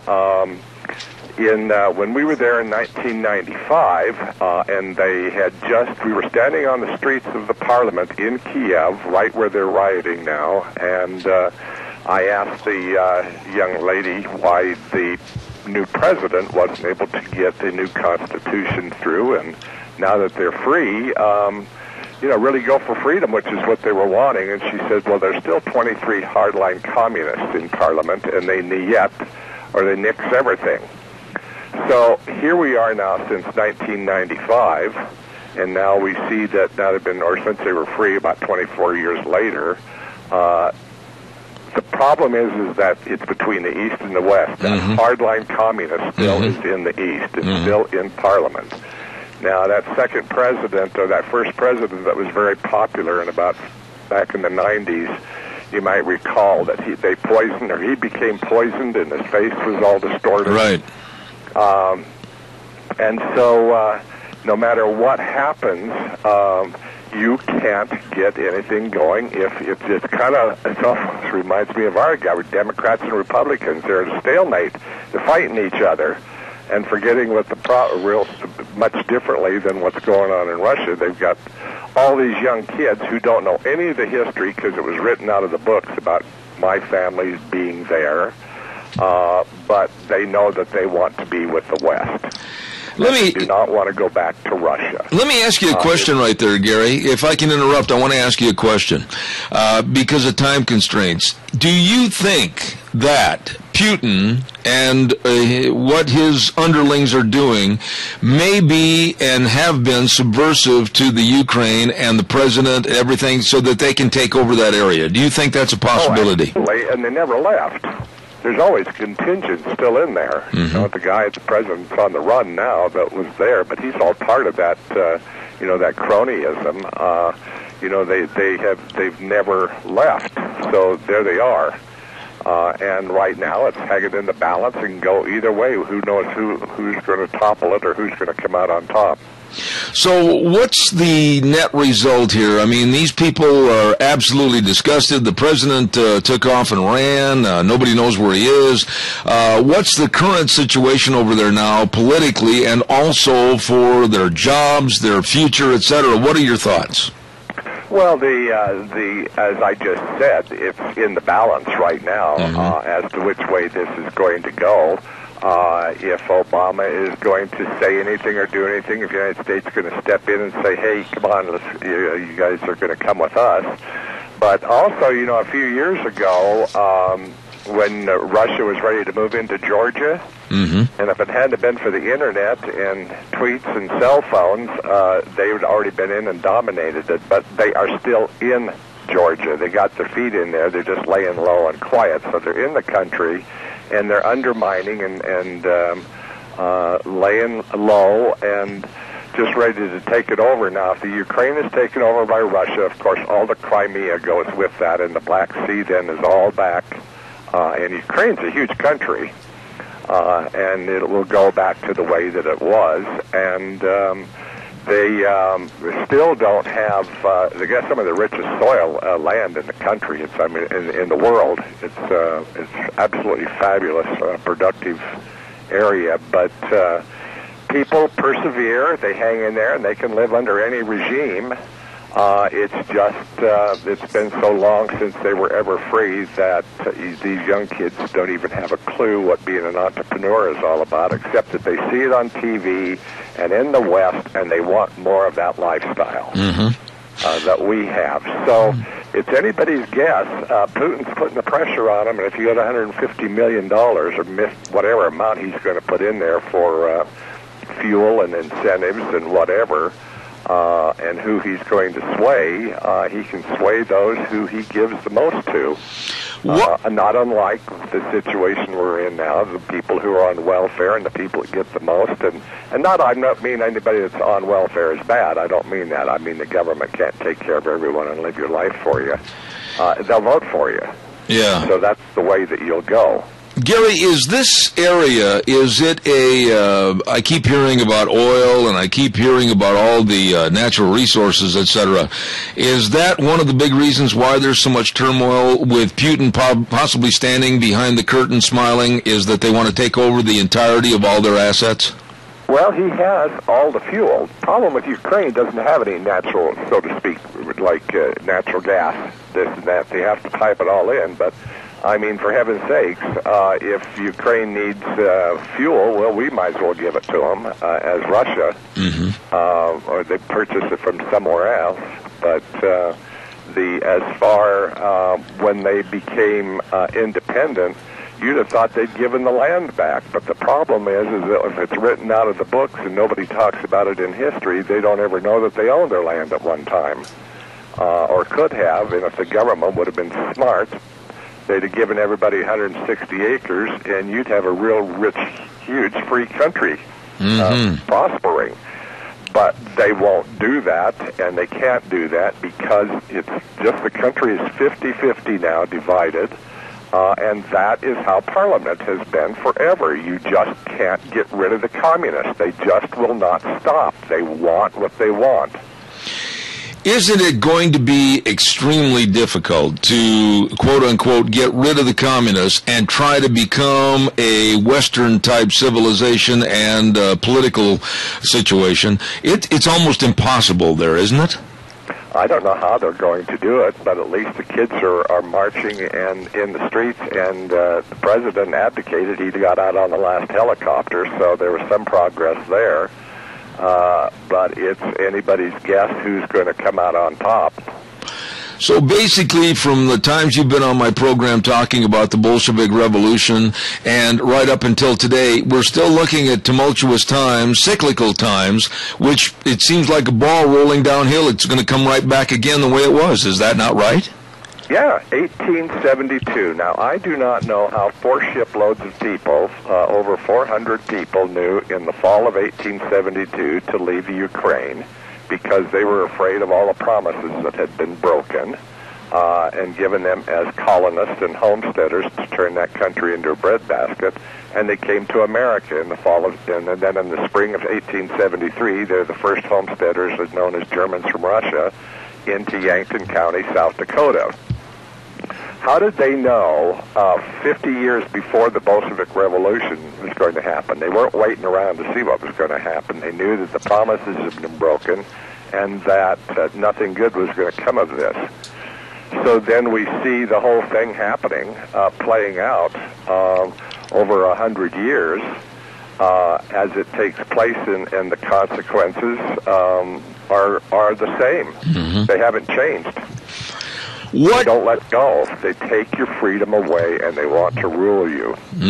Which, quite frankly, you drew some dynamics the last time you were on the program between the Ukraine and also what's happening here in this country. And I think it would be a perfect time to possibly draw some symmetrical lines here to this country with the Obama administration and what's happening over in the Ukraine. We're seeing some of the same controls and regulations right here.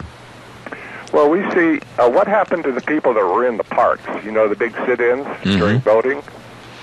Well, they haven't left. They're just not in the park anymore. They've just gone back home doing what they were doing. But next time we have an election, they'll be back out. Causing turmoil and disruption and not getting anything done. And consequently, we have, when you can get the same president elected twice, well, then that is where the country is lying. That's where its bent is. And so that should give you a good barometer of what's going on. Now, if you are a Democrat and Obama fan, well, everything is lovely and perfect. If you're a Republican on the other end, well, everything is not perfect. But as we know, 2014, the Bolshevik Revolution, World War I starts. Well, let's go to 2028 if everything keeps going the way that it's going, and then perhaps we will have our farms collectivized in another 20 years, or 25 or 30. Churches will be closed in the 2030s. We'll have a big, huge revolution and purge in the 2040s. And then 100 years later, the country will be split over here, whether it be racial or whether it be political terms. So when you say history repeats itself, well, look at the beginning, look at the middle, and look at the end of other countries and see where we're headed. This has only been an experiment as far as we've gone today. When you talk about that and how close we are to repeating history as to what happened during the Bolshevik Revolution, what would you tell people? What would you tell our politicians? What would you tell we the people, the first three words of our Constitution? What are the warning signs? We see them, but what can we do to dissipate the problem? I tell you, it's almost, I don't know what to do with these people because you can't, I don't know who to convince. You can't get a hold of any politician, and they're not, quite frankly, afraid of us. So even here in our own town, in our own state, what you and I talk about all the time, we're kind of like odd man out and way out on the other side today because these younger kids do not know. The younger population know what you and I are talking about, and some of the ones that need to really hear what's going on aren't listening to this program. And how to reach them is the only way is to march in the streets, and we're not in the streets. Well, when you say that, though, Gary, right away one word comes to mind, and that's our education system with our public schools, etc. They're not doing the job to teach this nightmare of the Bolshevik Revolution and the lines that are drawn right here to this country, this day, this age, and how it could affect them and how it could ruin the capitalist system, ruin the Constitution of the greatest country ever, the United States of America. So are you, like me, possibly putting the finger up against the chin of the education system and saying you're not doing your job? Absolutely. Every system. It's creeped into every segment of our society.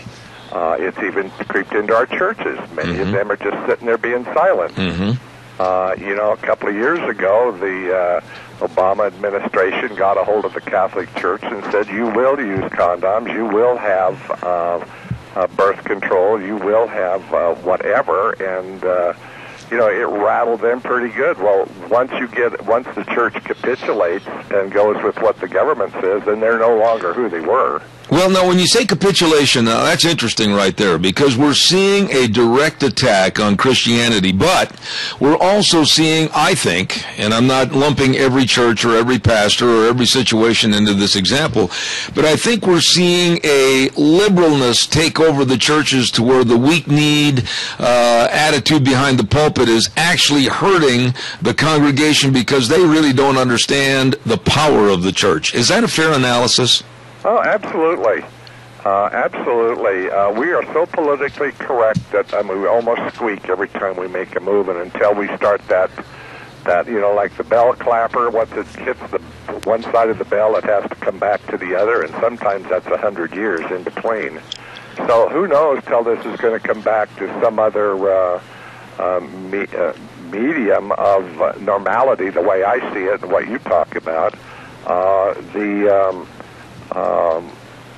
I think I have to be somewhat radical the way that I in this subject, because if you become just a little bit complacent, then you let down your guard, and we're not even close to should be letting our guard down. We have to rant and rave about this and have to let it be known and open and discuss this about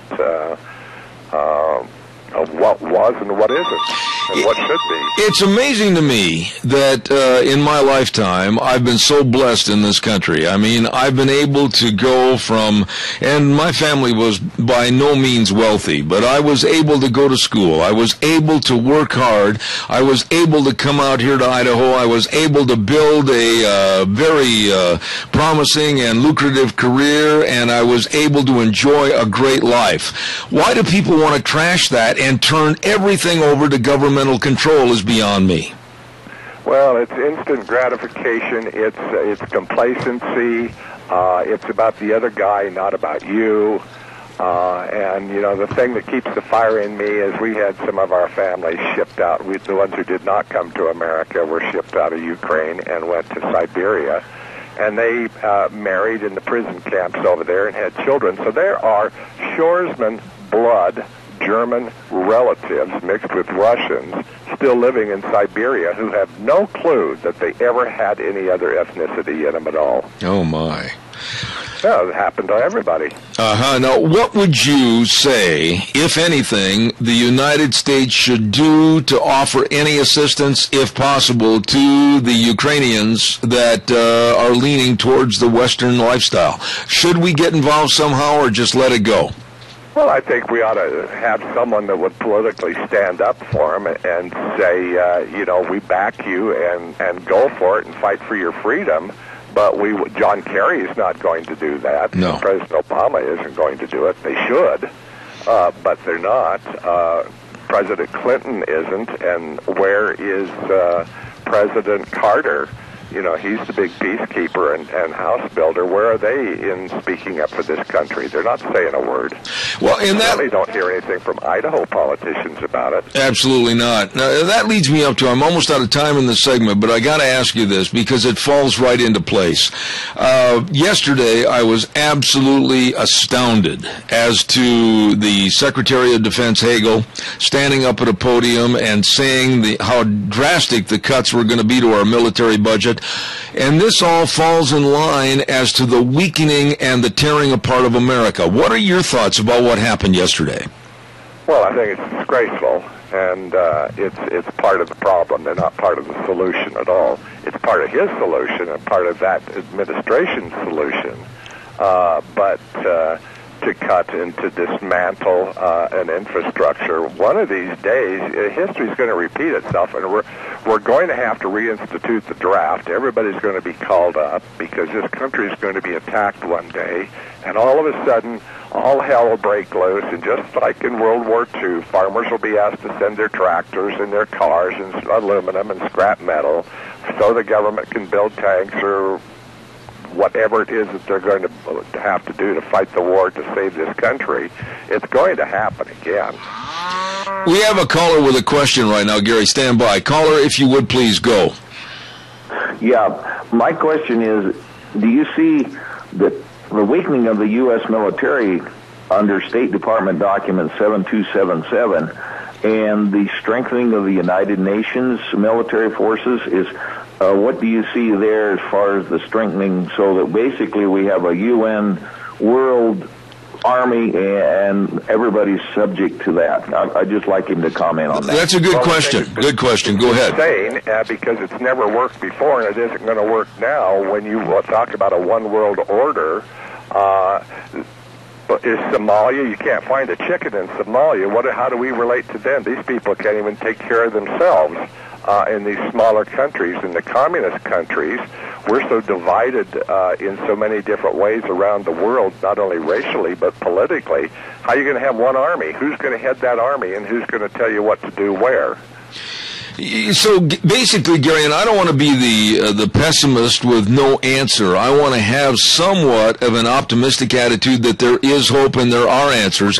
What would you say we need to do? I mean, we're looking at the 2014 elections. Have we become so complacent? Have we become such a gimme, gimme, gimme wannabe society that we're just going to sit there with our hand out and let the government completely control us? Or are there enough good people left with a capitalistic idea that we can stand up and say no, but not only no, but heck no, we're not going to take this anymore? Those are the people that have to, instead of sitting back and shaking their heads, I call it drugstore or cafe politics. You know, all 50 guys sit around a table at the coffee shop, and they all talk what you and I are talking about, and then they get up and strut this stuff, and then they forgot to vote because they were drinking coffee. Yeah. We need to have everybody stand up and be a voice and not be afraid. I've got some friends who absolutely will not talk to me about Obama, because if I am not directly in love with him, then we're not friends. We can't talk about it. And I'm thinking, this is insane. Mm-hmm. But it doesn't change. I remember some of the things that my family told me in Russia was that when times got tough, the poor people in the village turned in the rich people. So they turned on themselves. And that's kind of where we are here, is that if we can't talk to each other, we're so far apart that friends here in Rupert can't even talk about Democrat, Republican, something drastically has changed, because it didn't used to be that way. I'm 72 years old. It wasn't that when I was growing up. They agreed, but they didn't hate each other. With the last question, Gary, because I'm down to the last minute and a half, but with this administration, and you can see it, anybody that can't see that the Obama administration has absolutely devoted so much time and effort into the weakening and the displacement, if you will, of American values, I'm really afraid for the next 3 years that I don't know if we can ever restore them. He's got the aces in his hand, and the rest of the American public has to go along with his regulations. Well, you know, I understand where he's coming from, and if that is his bent, and this has been his politics from youth, his grandparents were socialists, mm-hmm. and got him all the money that he needed to travel around the world, and his father was anti-capitalist and hated America. But when he becomes friends after acquiring all of the schooling and education that he can, and he goes to Chicago and teams up with Bill Ayers and Bernadette Dorn, who were part of the Weather Underground in the 1970s, hating America. Mm-hmm. Now, come on, and when he can sit in a church for 20 years with a preacher that goddamns America, well, they wouldn't have that same freedom in Africa in some of those villages. They'd have been macheted, and they're still doing it. Absolutely. So, you know, give America a little bit of a break. But, you know, if you're on a socialist, communist agenda, which is take from the rich and give to the poor, and we're going to help you, and we're all equal, well, this is what you get. Gary, I can't tell you how much I appreciate your friendship and also your knowledge on this subject. And please know I'm going to be calling you again to have you back soon. God bless you for all your effort. I appreciate it. I got to get some commercials in. I'm flat out of time, but please come back. Well, God bless you, and you keep up the good work, because if it doesn't go out over the airwaves, it isn't going to be going in our local newspaper. You be for sure on that. All right, Gary. Yeah, thank you so much. Gary Shorsman, dear friend, thank you so much. Thank you. I've got a lot of respect for that man. A lot of people do, because of his great efforts, and very knowledgeable, very knowledgeable. We better get a Michael Rogers weather update really quick. Hi, everybody. Michael Rogers from MichaelRogersWeather.com. It's a beautiful day in the neighborhood. No, I can't sing. That's why I do the weather. Now, it's going to be a nice day. End of story. Sunny. 59 for the high. That's it. It's going to be absolutely mostly sunny. 39 for the overnight low. That would be a great day. But on Zeb at the Ranch, every day is a good day. Some days are just better than others.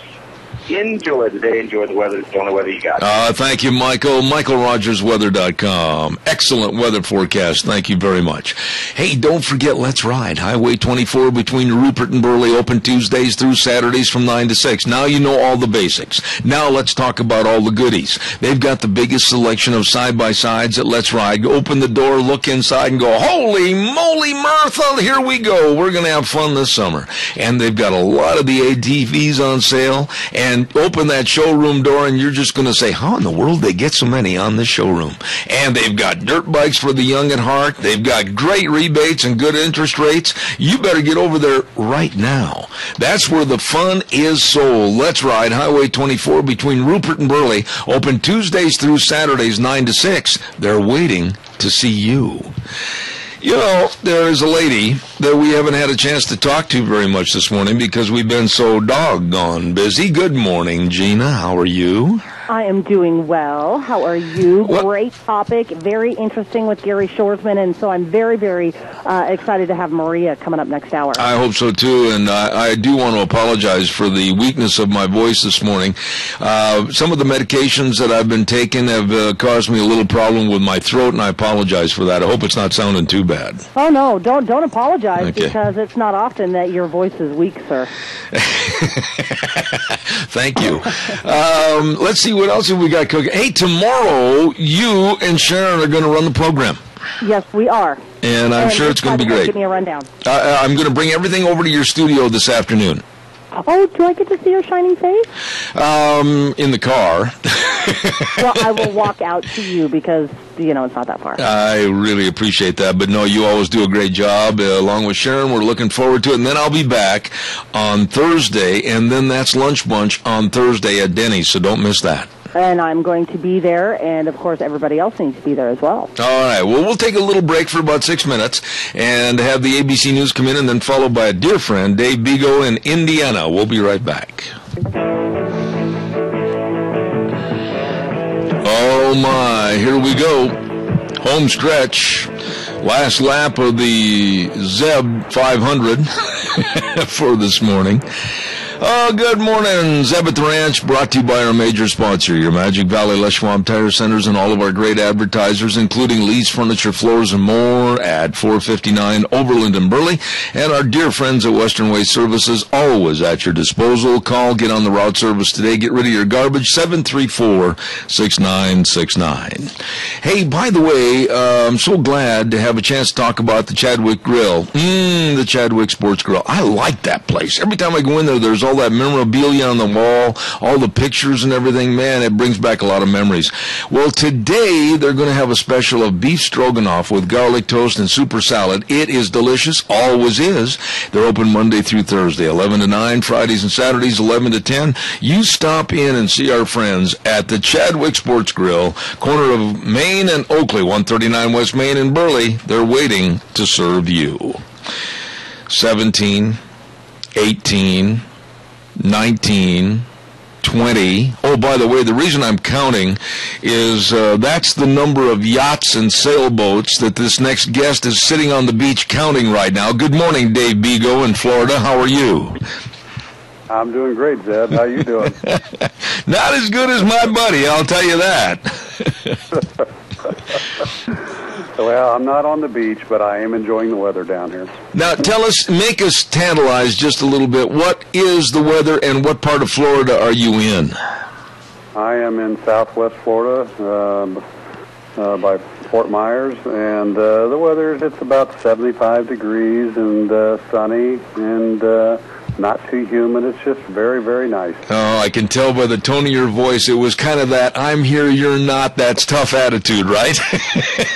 Yeah, I'm sorry. I feel sorry for all of you back there and all those people in Indianapolis where it's 27 degrees today. But it's very enjoyable down here.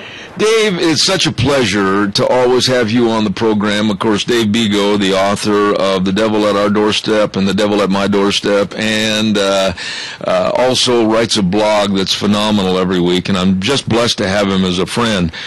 You know, what are your thoughts? I primarily wanted you to come on the program this morning and talk about unions. And after what I saw and heard in Tennessee with the Volkswagen plant, the sore loser attitude, we've got to have a recount, we've got to have a revote, it looks like the unions will not give up without thuggery and demanding that they have a revote on that Volkswagen plant. What are your thoughts about the union and that loss?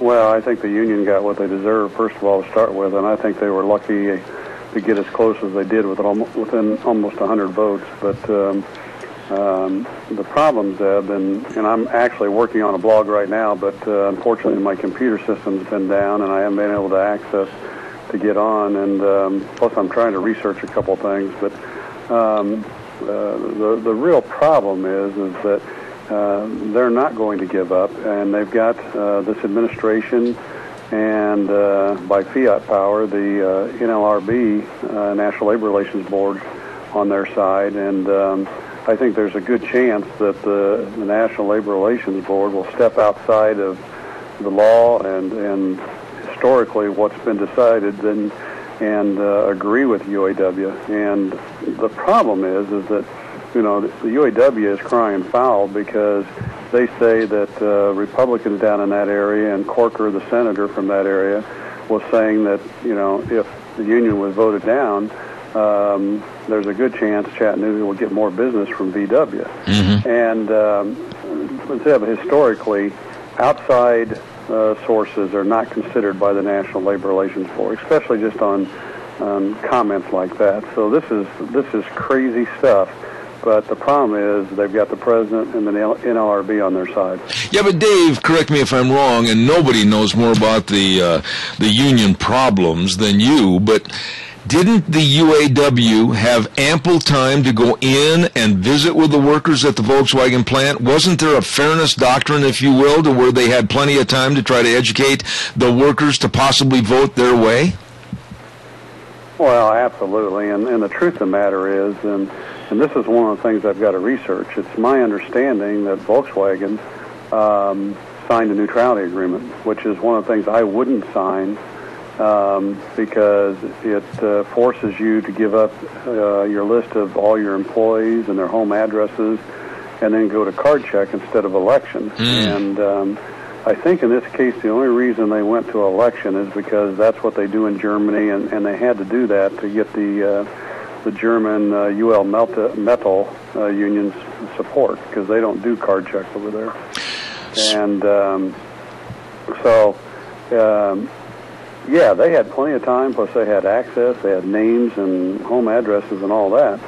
But you have to understand, Zeb, in their eyes, that's not enough. You mean, if it's not totally one-sided in their favor, they think it's unfair. Okay, but now the vote was against the unions, and now if they're asking for a revote, what happens the second time if there's a lot of arm twisting and behind-the-scenes pushing and shoving to get the vote swayed the other way? What happens if the vote goes pro-union the next time? Well, the company, VW, would have the opportunity to challenge the vote, just like UAW is doing now. But I don't think that would get them very far because, again, the National Labor Relations Board is squarely behind big labor in this country, and it's really sad. But the other thing that I'm worried about is there won't be another vote since Volkswagen signed the neutrality agreement. When does the UAW decide to say, okay, we're just going to do card check. We're going to go out and we're going to get 50% of the people plus one, bare majority. They've signed union cards, and we're going to take it to Volkswagen and demand recognition despite the vote. What I don't know, Zeb, and again, this is what I'm looking into, is how much time has to elapse before they do that. Mm-hmm. But if you signed a neutrality agreement, it clearly gives them the ability to do that. If this holds and the unions are not welcome at the Volkswagen plant in Tennessee, this looks like, and I don't have the knowledge you do, but it looks like a fairly large nail in the coffin of unions for future trying to build more of their base. Well, it absolutely is, and that's why they're so desperate. Even in some of the articles I've seen, the UAW spokesman, some gal, she even admits that, you know, it's kind of do or die time for them. And they've got to do something, and all the unions are like that. Even the SEIU, the one I fought, is losing membership and footprint across the country. And what I'm afraid of, Zeb, is we are going to see a really, really big push by the union that's going to be ugly. They're going to be out intimidating people and intimidating employers. And we could see some really ugly stuff before this is over with. Now, are we talking about all unions? Are you talking about teachers' unions? Are you talking about thuggery in all locations, all places, basically demanding that the United States go back pro-union? Is that what you're suggesting might happen? Well, the bigger unions, yes, absolutely. Now, you know, your small unions, your trade unions in certain locales and states, who really don't have any interest in expanding. They just want to take care of the employees at a certain facility or group of facilities. They generally don't get into tactics like this, but when you look at the SEIU or the UAW, AFL-CIO, or the teacher unions, yeah, they're willing to do whatever it takes to maintain their base. And it was interesting. I had a conversation with a guy the other day in Indiana. His daughter is a teacher, and despite the fact that Indiana is now a right-to-work state, his daughter has not dropped out. And I asked him why. He says because of the intimidation factor. They're always, you know, right there talking to her, say, you better not drop out or else. And this is what we're going to see, Zeb. You know, let me ask you about this, Dave. With your battle with the SEIU, and one of your reports said that the SEIU is trying to organize workers at the Fort Lauderdale International Airport. But what about these insidious people? What about the intimidation factors? Really, how scary is it? Tell my audience, you've been there firsthand and seen what these guys and gals will do. Tell us about that. Well, you know, and I'll look at it not from my perspective as much as from my employees, and I talk about it in my book, is that, you know, they would follow my employees home from their jobs at night and beat on their doors, push their way in, and try and intimidate them into signing union cards. And, you know, the one gal in downtown Indianapolis, every night when she came out of the building, walked into her car, they tried to get her to sign union cards, and she told them, no, look, I'm happy, please leave me alone. And, you know, they kept pushing her. They bribed her, offered her money. And, I mean, she even got the police involved to stop them. But this kept up for several weeks. And finally, one night, they followed her to her car, you know, hold her car door shut and say, hey, you know, sign the card or else. And, you know, she's so scared, she signs the card. Mm-hmm. And these are the types of things these people do. And it's kind of like, you know, I wrote a blog not too long ago about the guy down in Hollywood, Florida. His company signed a neutrality agreement, and of course they got his home address and that, and they went to his home and that, and he was intimidated and infuriated by these type of tactics, and he filed a lawsuit which has gone to the Supreme Court, and which unfortunately the Supreme Court decided not to listen to. But these are the type of things that I think we're going to see more of, especially the last few years of this president's administration. Dave, there was a point in time in this country where unionization was, quote-unquote, a good thing. What happened to it? Did it turn into a monster that started to devour everything? Or what really happened to unions that they became so power-obsessed? Well, I think a lot of things happened, Zev. You know, they, back in the 40s and 50s when they were growing and that, it was easy for them to, well, actually in the 40s, it was easy for them to get people because they used card check back then. Most people don't realize that. But in 47, when the Taft-Hartley Act was passed, it outlawed card check and it demanded that everybody have a secret ballot election unless an employer and the union signed an agreement, the neutrality agreement, to have the election. And once that happened, combined with as our country grew, and you know we now have OSHA and National Labor Relations Board and the Department of Labor and the EEOC, where employees can go and you know file claims against bad employers.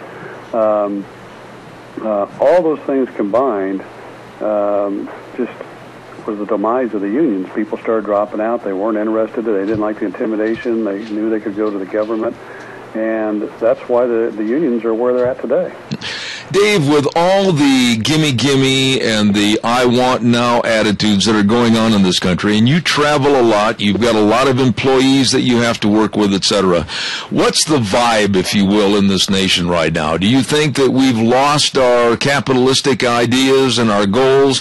Are the people now more concerned about what the government can give them instead of what they can go out and try to garner for themselves? What do you see before the November elections? Is that going to be the deciding force in the election, of people that just want everything handed to them? Well, you know, Zeb, I'm not sure it's people that want things handed to them. I mean, yes, there is a certain percentage of the population that wants to do that. But as much as it is that the other side, the Democratic Party, is making it available to them and telling them fairy tales about it, that, you know, it's not going to hurt our economy, you know, it's, we can sustain the debt, and these are good things for you, and, you know, it gives you a chance to do the other things in life that you want to do. I mean, they're spinning fairy tales just like the unions do when they go in and talk to employees of a company and tell them all the great things they're going to do for them. And, you know, sooner or later, reality hits the fan.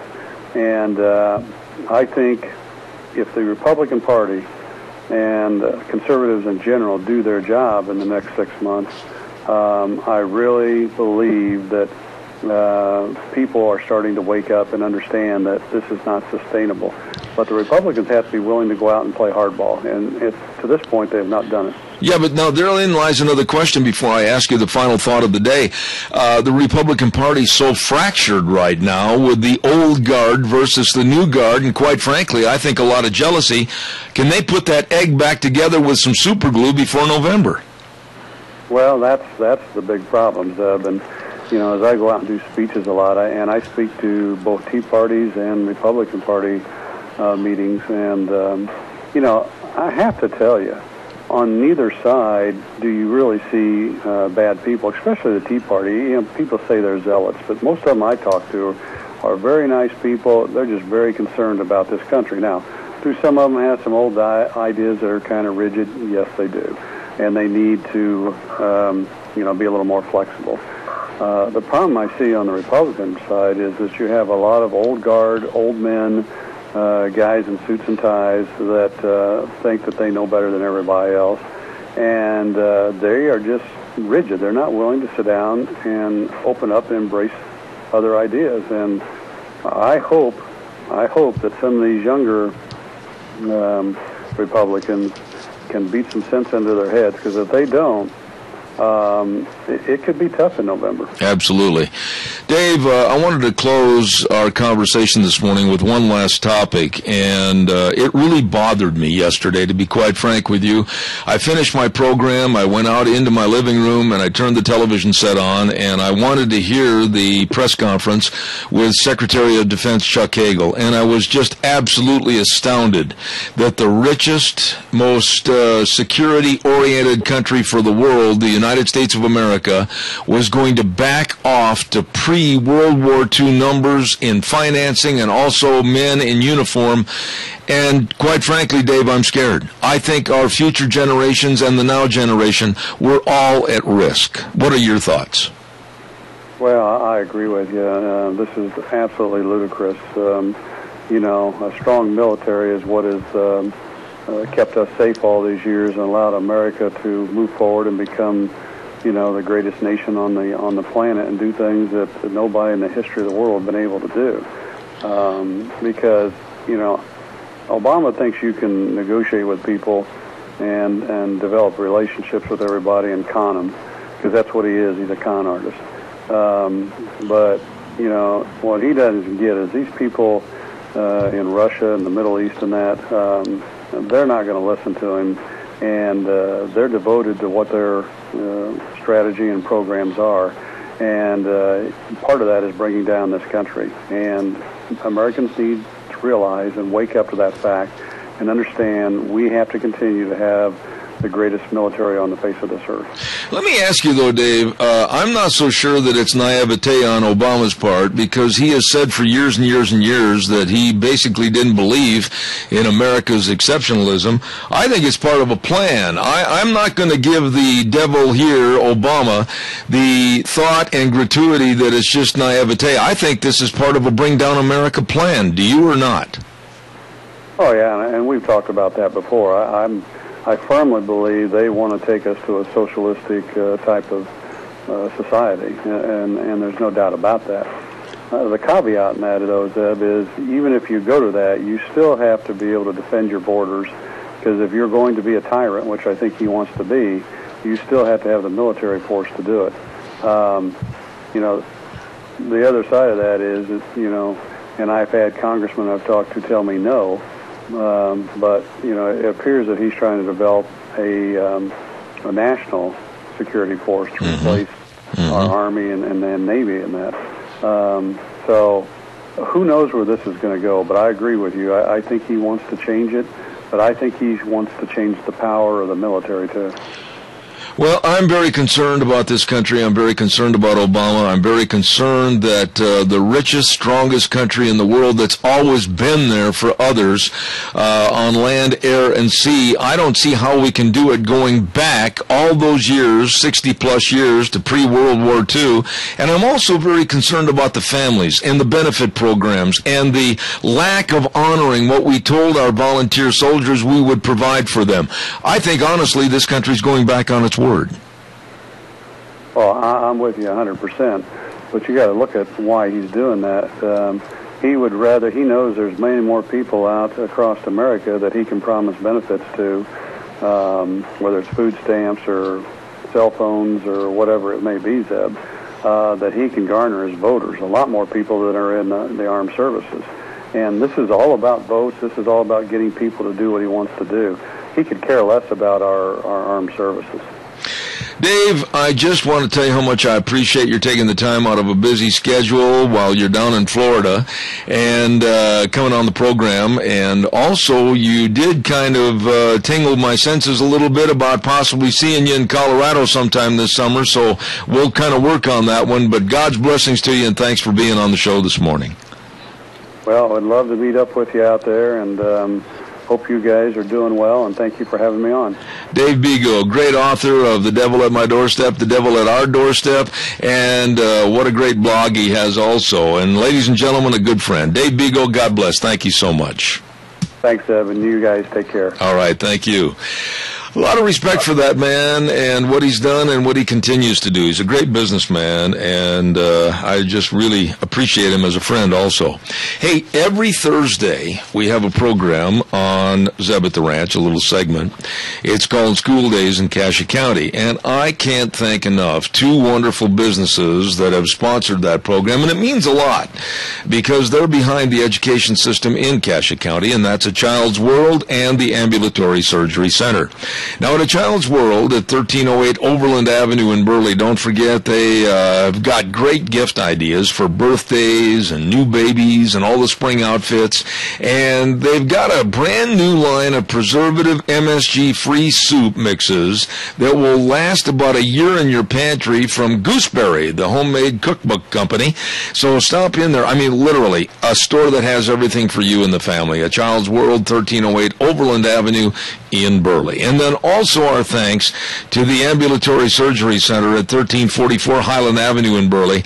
Oh, yes, remember, please, a colonoscopy can save your life. Call them and schedule an appointment at 677-8888. Plus the eye surgeries and, of course, tonsils, orthopedic procedures, everything for you for your better health at Ambulatory Surgery Center, 1344 Highland Avenue in Burley. And both of those sponsors, A Child's World and Ambulatory Surgery Center, bringing you School Days in Cassia County on Thursdays. Wow, Gina, what a day. We've been swamped, and we're going to turn it over to you in just a few minutes. But as I said earlier, you and Sharon are going to do the program tomorrow. I'm going to head down to Salt Lake and have a bone scan on my leg and see how it's healing. And then we'll be back here Thursday. I will be very excited to see you, especially for Zeb's Lunch Bunch. Oh, yeah, I'm looking forward to that. Zeb's Lunch Bunch at Denny's. Now, you were there last time, and it was our inaugural Lunch Bunch at Denny's restaurant in Burley. Mm-hmm. I got to tell you, and I'm not meaning this just to sound overinflating the numbers and everything else, but the host, Thomas, at Denny's absolutely went overboard in helping serve everybody. The waitresses were fantastic. The atmosphere was wonderful. I mean, the food was great. I don't think we could have had a better meal. Honestly, and I think, what did I have? I had their French dip. It was just phenomenal. And the service, quick and friendly. And honestly, we had that entire room full. Absolutely. That's kind of like Obama. He had the French dip over in Washington, D.C. last week, too. You just ruined the French dip for me, thanks. I'm talking about the president of France, but I know. Evidently the joke didn't go well. Okay. When Gina chuckles and then be quiet, I know I'm in trouble, so I'm going to not say anything more. I'm just going to... Not ever eating the French dip. I was just kidding. Anyway, we're going to take a little break right now and send it back over to the main studios, and then hopefully we'll be able to talk to a lady that absolutely has lived in the danger zone and knows what's happening in the Ukraine, a lady by the name of Maria from that area. We'll have this and more right after this break.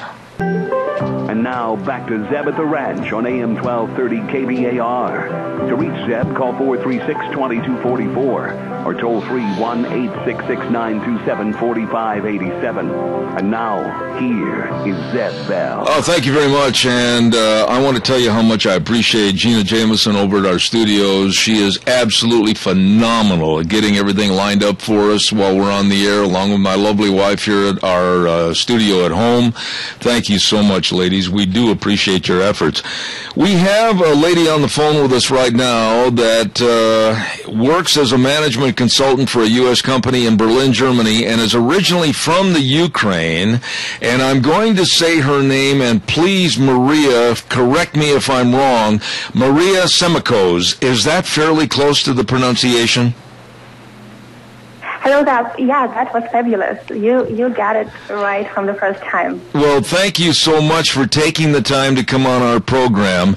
And I think initially what I need you to do is explain to me and my audience what in the world is going on over in Kiev and the Ukraine, and why all of a sudden all this violence and all this turmoil. Please tell us in a nutshell what's going on. Okay, I will try to do it brief. So basically the protesters initially started in November when the president, Yanukovych, suddenly refused to sign an association agreement with the European Union. And that was a very peaceful demonstration. It was a mass protest, but it was very peaceful. And after a week of activities, the president decided to employ violence against the protesters. And that happened at night. Many especially young people, were heavily beaten up by the special security forces of the regime, and that actually was the point where the protest stopped to be about European Union, but became about protecting the basic human rights and freedom of Ukrainians, because Ukrainians did not know they're living in a country where they are paying for their murderers with their own tax money, meaning murderers being the state police. And at that part, the protesters were really determined to oust the president out of power.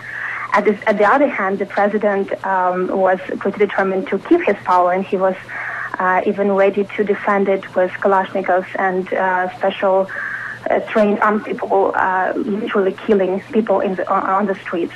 So that's what we witnessed over the weekend. And on Sunday, the regime really fell with a lot of president's allies denouncing him, and he himself fled from the capital. And the parliament of Ukraine now removed him from the presidential position. So we now have we don't have a government, but we have one legitimate state power body, which is the parliament. And so the situation is is much more stable than you would expect after the events which happened recently. Maria, let me ask this question then. From your viewpoint as to what happened, and basically the primary cause of the problem was a president that seemed like he just absolutely didn't want anyone to even question or usurp his power. This all could have been avoided without his ego and his stretching this to violence. This whole thing could have been avoided, could it not? Absolutely, I would agree with you that what actually led to the regime collapse is the idea that it's all right to beat innocent citizens in Kiev. That's what led to the collapse of the regime. Of course, there were a lot of other reasons on top of that, like rampant corruption, unbearable economic situation. It was impossible to have to own a small or medium-sized business in Ukraine. You had to pay bribes on every step, and there were also so-called corporate raiders who were able to take a business from you just because they felt like that. So these things were happening in the country as well. But really what mattered to the people over the last weeks and months in Ukraine was no way our police can kill our children, and there's no way they can beat us up for no reason. Absolutely. Now, Maria, this next question, I think I know part of the answer to, but I want to hear it in your words. Do you think a lot of this problem was under the table through Vladimir Putin and Russia? Were they the instigating force to keep this turmoil going? I would say that Mr. Putin probably was not happy to know that the protests spurred up. First of all, I think it was not good news for him. He wanted to have it all quiet, and of course, I see the Mr. Putin's influence over the situation, and I would say that was he most likely is somehow responsible for escalation of the situation, including urging Ukrainian officials to employ violence and to basically shoot directly into the crowd. Okay. So I see, and actually we just heard Russian officials openly saying that. They were saying Ukrainian special forces are not decisive enough in dealing with protesters.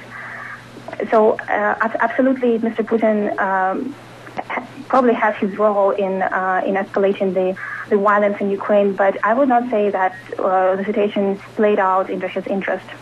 What is the best scenario from right now, Maria, to curb the violence, stop the violence, and put things back into some case of normalcy? What do you think needs to be done right now to save the Ukraine from any more violence? What's the best thing? Yeah, I think just one point. I think that violence is dramatically down from the level we saw over the weekend. So basically, all the deaths we hear these days, the people dying from wounds received over the weekend on Friday. So in this case, the situation, we can say there is peace in Ukraine in terms of really threats to human life. In order to really make the situation normal and to prevent any violence in the near future, the first thing is to hold those responsible for the violence in the first place accountable. And I think there should be no compromise on that. Those who made the orders to shoot into the crowd, to beat the people up, to torture protesters, and those who executed these orders, they have to be held accountable. I think that's the number one task for Ukraine, for Ukrainian new government, and also I think that's the thing international community should push Ukraine for as well. Let me ask you. I think it's important not only for Ukraine, it's important for the whole region.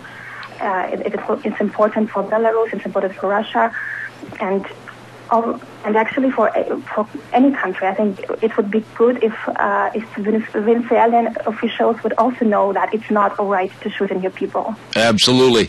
Now, let me ask you, is there, with your knowledge, a concentrated effort to find the former president and bring him back for justice? That is a very, very good question, Zab.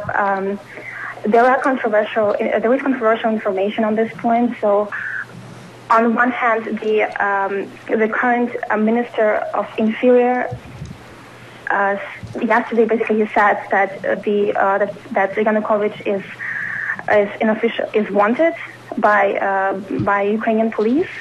Unfortunately, the journalists were not able to find any official confirmation to that statement. So we're actually not sure that there are active measures taken to find this person.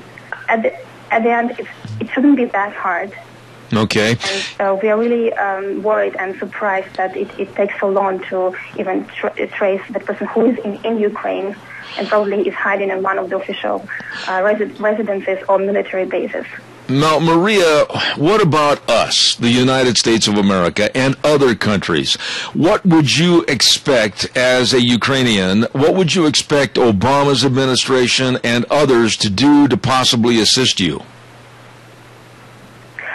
Well, I think for the first point would be to support all activities targeted at holding those guilty in the blood accountable.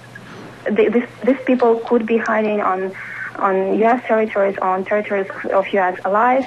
Also, I think it's important to explain to Russian officials that covering those criminals might have negative consequences for relationship with the U.S. So I think that would be number one point.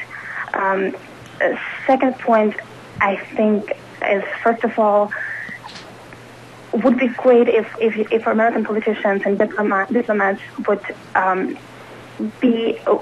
really invest efforts in understanding what's going on the ground in Ukraine and be as informed as possible about the situation. Because I think that partially the reason why U.S. diplomacy was not effective during the crisis we just survived in Ukraine was that Obama administration was just not knowing what's going on there. And for example, some of the calls Joe Biden had with Mr. Yanukovych, basically they actually not only they did not help Ukrainian protesters or Ukrainian people, but they've rather helped the dictator to get assurance that he is the person the West is talking to, and Joe Biden would back him up. I mean, I absolutely understand that was not the intention, but just due to poor information of what was happening on the ground, this situation can happen. So I think it's really important for us to connect with local people in Ukraine, to monitor the landscape, and not to make uninformed decisions.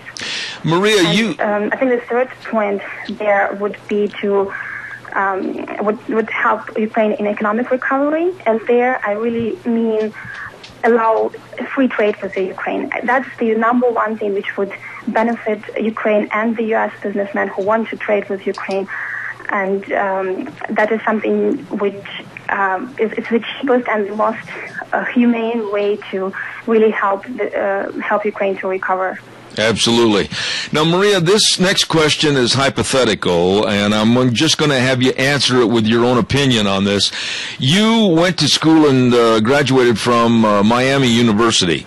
You have seen the students, you've seen some of the problems that we have here in this country and the unrest that we have with the younger generation in the United States. Could something like what happened in the Ukraine happen here in this country? From what I've seen in the U.S., my answer would be no, because I think I would like to emphasize once again the reason Ukrainians were so determined to stay in the street for 3 months and to really defend their cause with their own life was because they knew that the regime was ready to take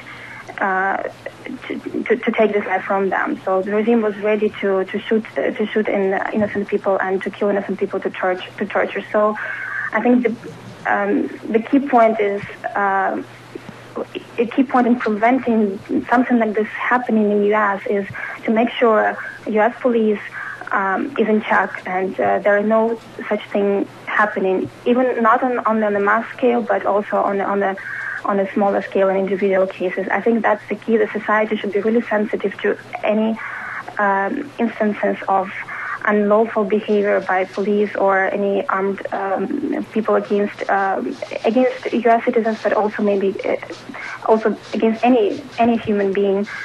And I think that this rule would ensure something like this does not happen in the U.S. All right. Last question. Are you optimistic, Maria, that the problem in the Ukraine will be settled so that you can have peace back in that region? Are you optimistic? Yes, I absolutely am. I think hope is with us. All right. I want to say God's blessings to you, and thank you so much for coming on our program. We wish you the very best. Maria Senkos, thank you so much for being on the program, and again, anytime in the future, I'd like to have the opportunity to have you back. Thank you. Great. Thank you, Dad. Thank you for having me. You're very welcome. God bless you. Thank you. Ladies and gentlemen, the Maria Senkos from the Ukraine, and she is a graduate from Miami University and works as a management consultant for a U.S. company in Berlin, Germany, and that's where the call was made this morning, and originally grew up in the Ukraine and knows exactly what's going on with the crisis, and she's written about it in Forbes magazine and also the Daily Caller, and a little bit hard to understand with her accent, but I think most of us got the point. She loves her country, loves her fellow Ukrainians, and certainly hopes and prays that this egotistical president that caused all this problem is gone forever, never to come back and try to run that country again. Gina, I want you to be thanked in front of everybody for an excellent job of getting her on the air this morning. That was wonderful. Oh, well, you were very welcome. Actually, you just dialed the number and she picked up. It was perfect. Well, I think everything was very smooth. And, of course, you and Deanne, you're the main cogs in the wheel, so thank you very much. I appreciate that. You are very welcome. Let's have a weather update with Michael Rogers, weather.com. Hi, everybody. Michael Rogers from MichaelRogersWeather.com. It's a beautiful day in the neighborhood. No, I can't sing. That's why I do the weather. Now, it's going to be a nice day. End of story. Sunny, 59 for the high. That's it. It's going to be absolutely mostly sunny. 39 for the overnight low. That'll be a great day. But on Zeb at the Ranch, every day is a good day. Some days are just better than others. Enjoy the day, enjoy the weather. It's the only weather you got. Thank you, Michael. I appreciate that. MichaelRogersWeather.com. I'm going to ask Gina to stay on the microphone for a minute here. I've got another subject, and I'd like your viewpoint on it. I'm more than hot-headed about this kind of topic. I'm very outspoken. But I have a question for you, and maybe you can give me a different answer, okay? Okay. Why, and I need an answer to this question, why would a person like Jason Collins, a very mediocre NBA player, and a not yet proven NFL prospect, Michael Sam, why are they getting all the press simply because they are gay? Ladies and gentlemen, I voiced my displeasure with this the other day on my program, and I'm going to voice it again. This morning in the Times News, most of the sports page in the Times News newspaper was devoted to these two gay athletes. Now, neither one is a proven product as far as being a great athlete. Jason Collins, very mediocre. I think he averages in the NBA less than 2 points a game. He's on a 10-day trial, comeback contract with the Nets. But my question is, they're getting all the press.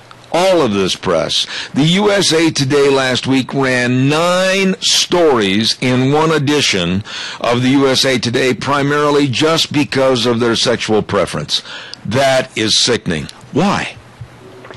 Because that's what the liberal media wants to push. I could really care what they do in the bedroom. How are you going to perform out on the field? What are you going to do out on the court? That's what I want to know. And the only reason they're getting all of this press time is because of what they do in the bedroom. That's exactly right. And here's my point. Some of the greatest athletes that have played professional sports and have been very, very cognizant of who put them in the limelight, people like Peyton Manning, Eli Manning, and many others. My question is, have you seen story after story after story about them or their families or their religion or their being heterosexual? Nope. Because, oh, well, that's too blasé, it's too vanilla. People don't want to know about that. So we're going to be the liberal media, and we're going to push this because, guess what? It's going to sell paper. I am so sick of this, Gina. This morning, even in the Times News, sports section this morning, get it, look at it on the inside. Huge stories about both of these people, and they're calling them heroes. They're calling, Obama's invited them to the State of the Union message. I mean, why? Over a sexual perverted preference? Yep. This is absolutely insane. When I go to a sports page, whether it be in the newspaper, online, whatever, I want to know about sports. I don't want to have a sexual orientation class. Period. I'm just, this country is absolutely, I think, standing with its boot heels on the edge of the toilet bowl, and they're about ready to slip over backwards and have somebody flush it. I can't imagine that we have slipped this far in the media, that we are going to brag about these people, brag about their perverseness, brag about their sexual prowess, brag about their being abnormal with their sex lives, and treat that like there's some kind of a hero for our kids. And I'm being very blunt here about this, but I don't think, I know, that you would not want Kennedy to look up to either one of them because of their sexual perversiveness. Absolutely not. I'm sorry, but he's not even going to know who these players are. You know who he's going to know? He's going to know Peyton Manning. He's going to know Jerry Kramer. He's going to know Dion Rice. He's going to know Larry Bird. All of the other greats who are great out on the court. Who cares what they're doing at home and in the bedroom? I condemn. I want to know what's going on in the court, and that's who my kids are going to be looking up to. And I'm sorry, but if this is the only reason that they're getting into the media, get out. I condemn the local Times News newspaper for carrying both those stories. I condemn Sports Illustrated. I condemn ESPN for carrying these stories because they're getting away from the crux of what sports is. Sports is on the court, on the field, or on the slopes. It's not in the bedroom. And I think it's absolutely insane what sports has leaned to now to treat what used to be absolutely thought as abnormal and now trying to turn it into a normalcy, and I'm very offended by that. Yeah, and they're trying to push it mainstream, and I'm sorry, like I said before, when I open up the newspaper, I want to see local sports. Times News should be concentrating on local sports. We've got a lot of great teams going to state and districts and beyond, and so that's what they should be dedicating their sports pages to, not to some people who are mediocre players, but hey, just because they swing the other way, we're going to give them all this media. You got it. What you need to do is check out what the Times News did in their sports section this morning, and I'll probably comment. I hope you do, because the other day I counted nine stories about both of these people, Michael Sam and then also Jason Collins, in one edition of the USA Today. Now, to me, it's actually it's beyond the pale. There wasn't hardly any reference as to basketball or football, but it was all about their perverted attitude toward sex and turning it into a normalcy, and that is 9 stories worth? Are you kidding me? Now, here's my question, and I realize this is just going to be rhetorical. Since when did sex become a topic in sport? It has no avail whatsoever. It shouldn't even be mentioned. Amen. You've got a phone call. All right, I'll take a quick call, and then I've got to wrap it up. Caller, good morning. You're on the air. Yes, good morning, Zeb. Liberalism has created a shameless society. That's where it's all at, liberalism. I agree. Very perverted, very loose, and quite frankly, I'm a little bit more than worried about what's going to happen to the next generation.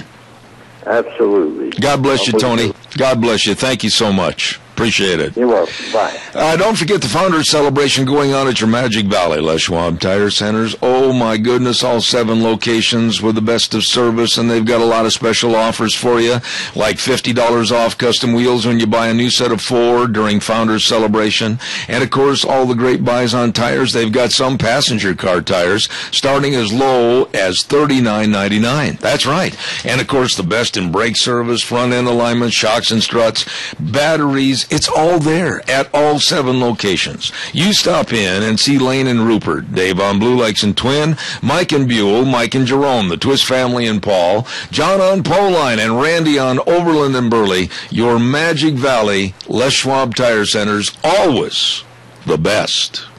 Now, tomorrow on the program, Sharon and Gina are going to have a lot of good people on their show. Of course, they're going to have an open forum from 8:06 until 9, just like I do every day, taking a lot of different topics and your calls. Then at 9:06, our good buddy from Colorado, Doug Johnson, is going to call in. He is the author of the Horse Sense blog. At 9:30, a great representative with the Institute for Energy Research talking about the Keystone Pipeline, and that's Dan Kish. And then at 10:06 tomorrow morning, one of our great legislators, either Speaker of the House Bedke or Representative Fred Wood or Senator Dean Cameron, will be calling in. And then Sharon's got a special guest, I think, for the 10:30 segment. All of that coming up tomorrow. But then I'll be back on Thursday, and I want to remind you that we're going to be going to Denny's at 11:30 on Thursday for Lunch Bunch. Don't miss it. Put it on your calendar. Absolutely going to be a lot of fun at Denny's Restaurant in Burley, the Zeb's Lunch Bunch edition for February. And our thanks to Smith's Food and also Hanson Mortuary for all their gift cards that we're going to have drawings for. So, until I see you on Thursday, God's blessings to you and your family, the way things were, the way things ought to be. Thanks again, Gina, for everything, and we'll see you back on the radio. Have a good day, everybody.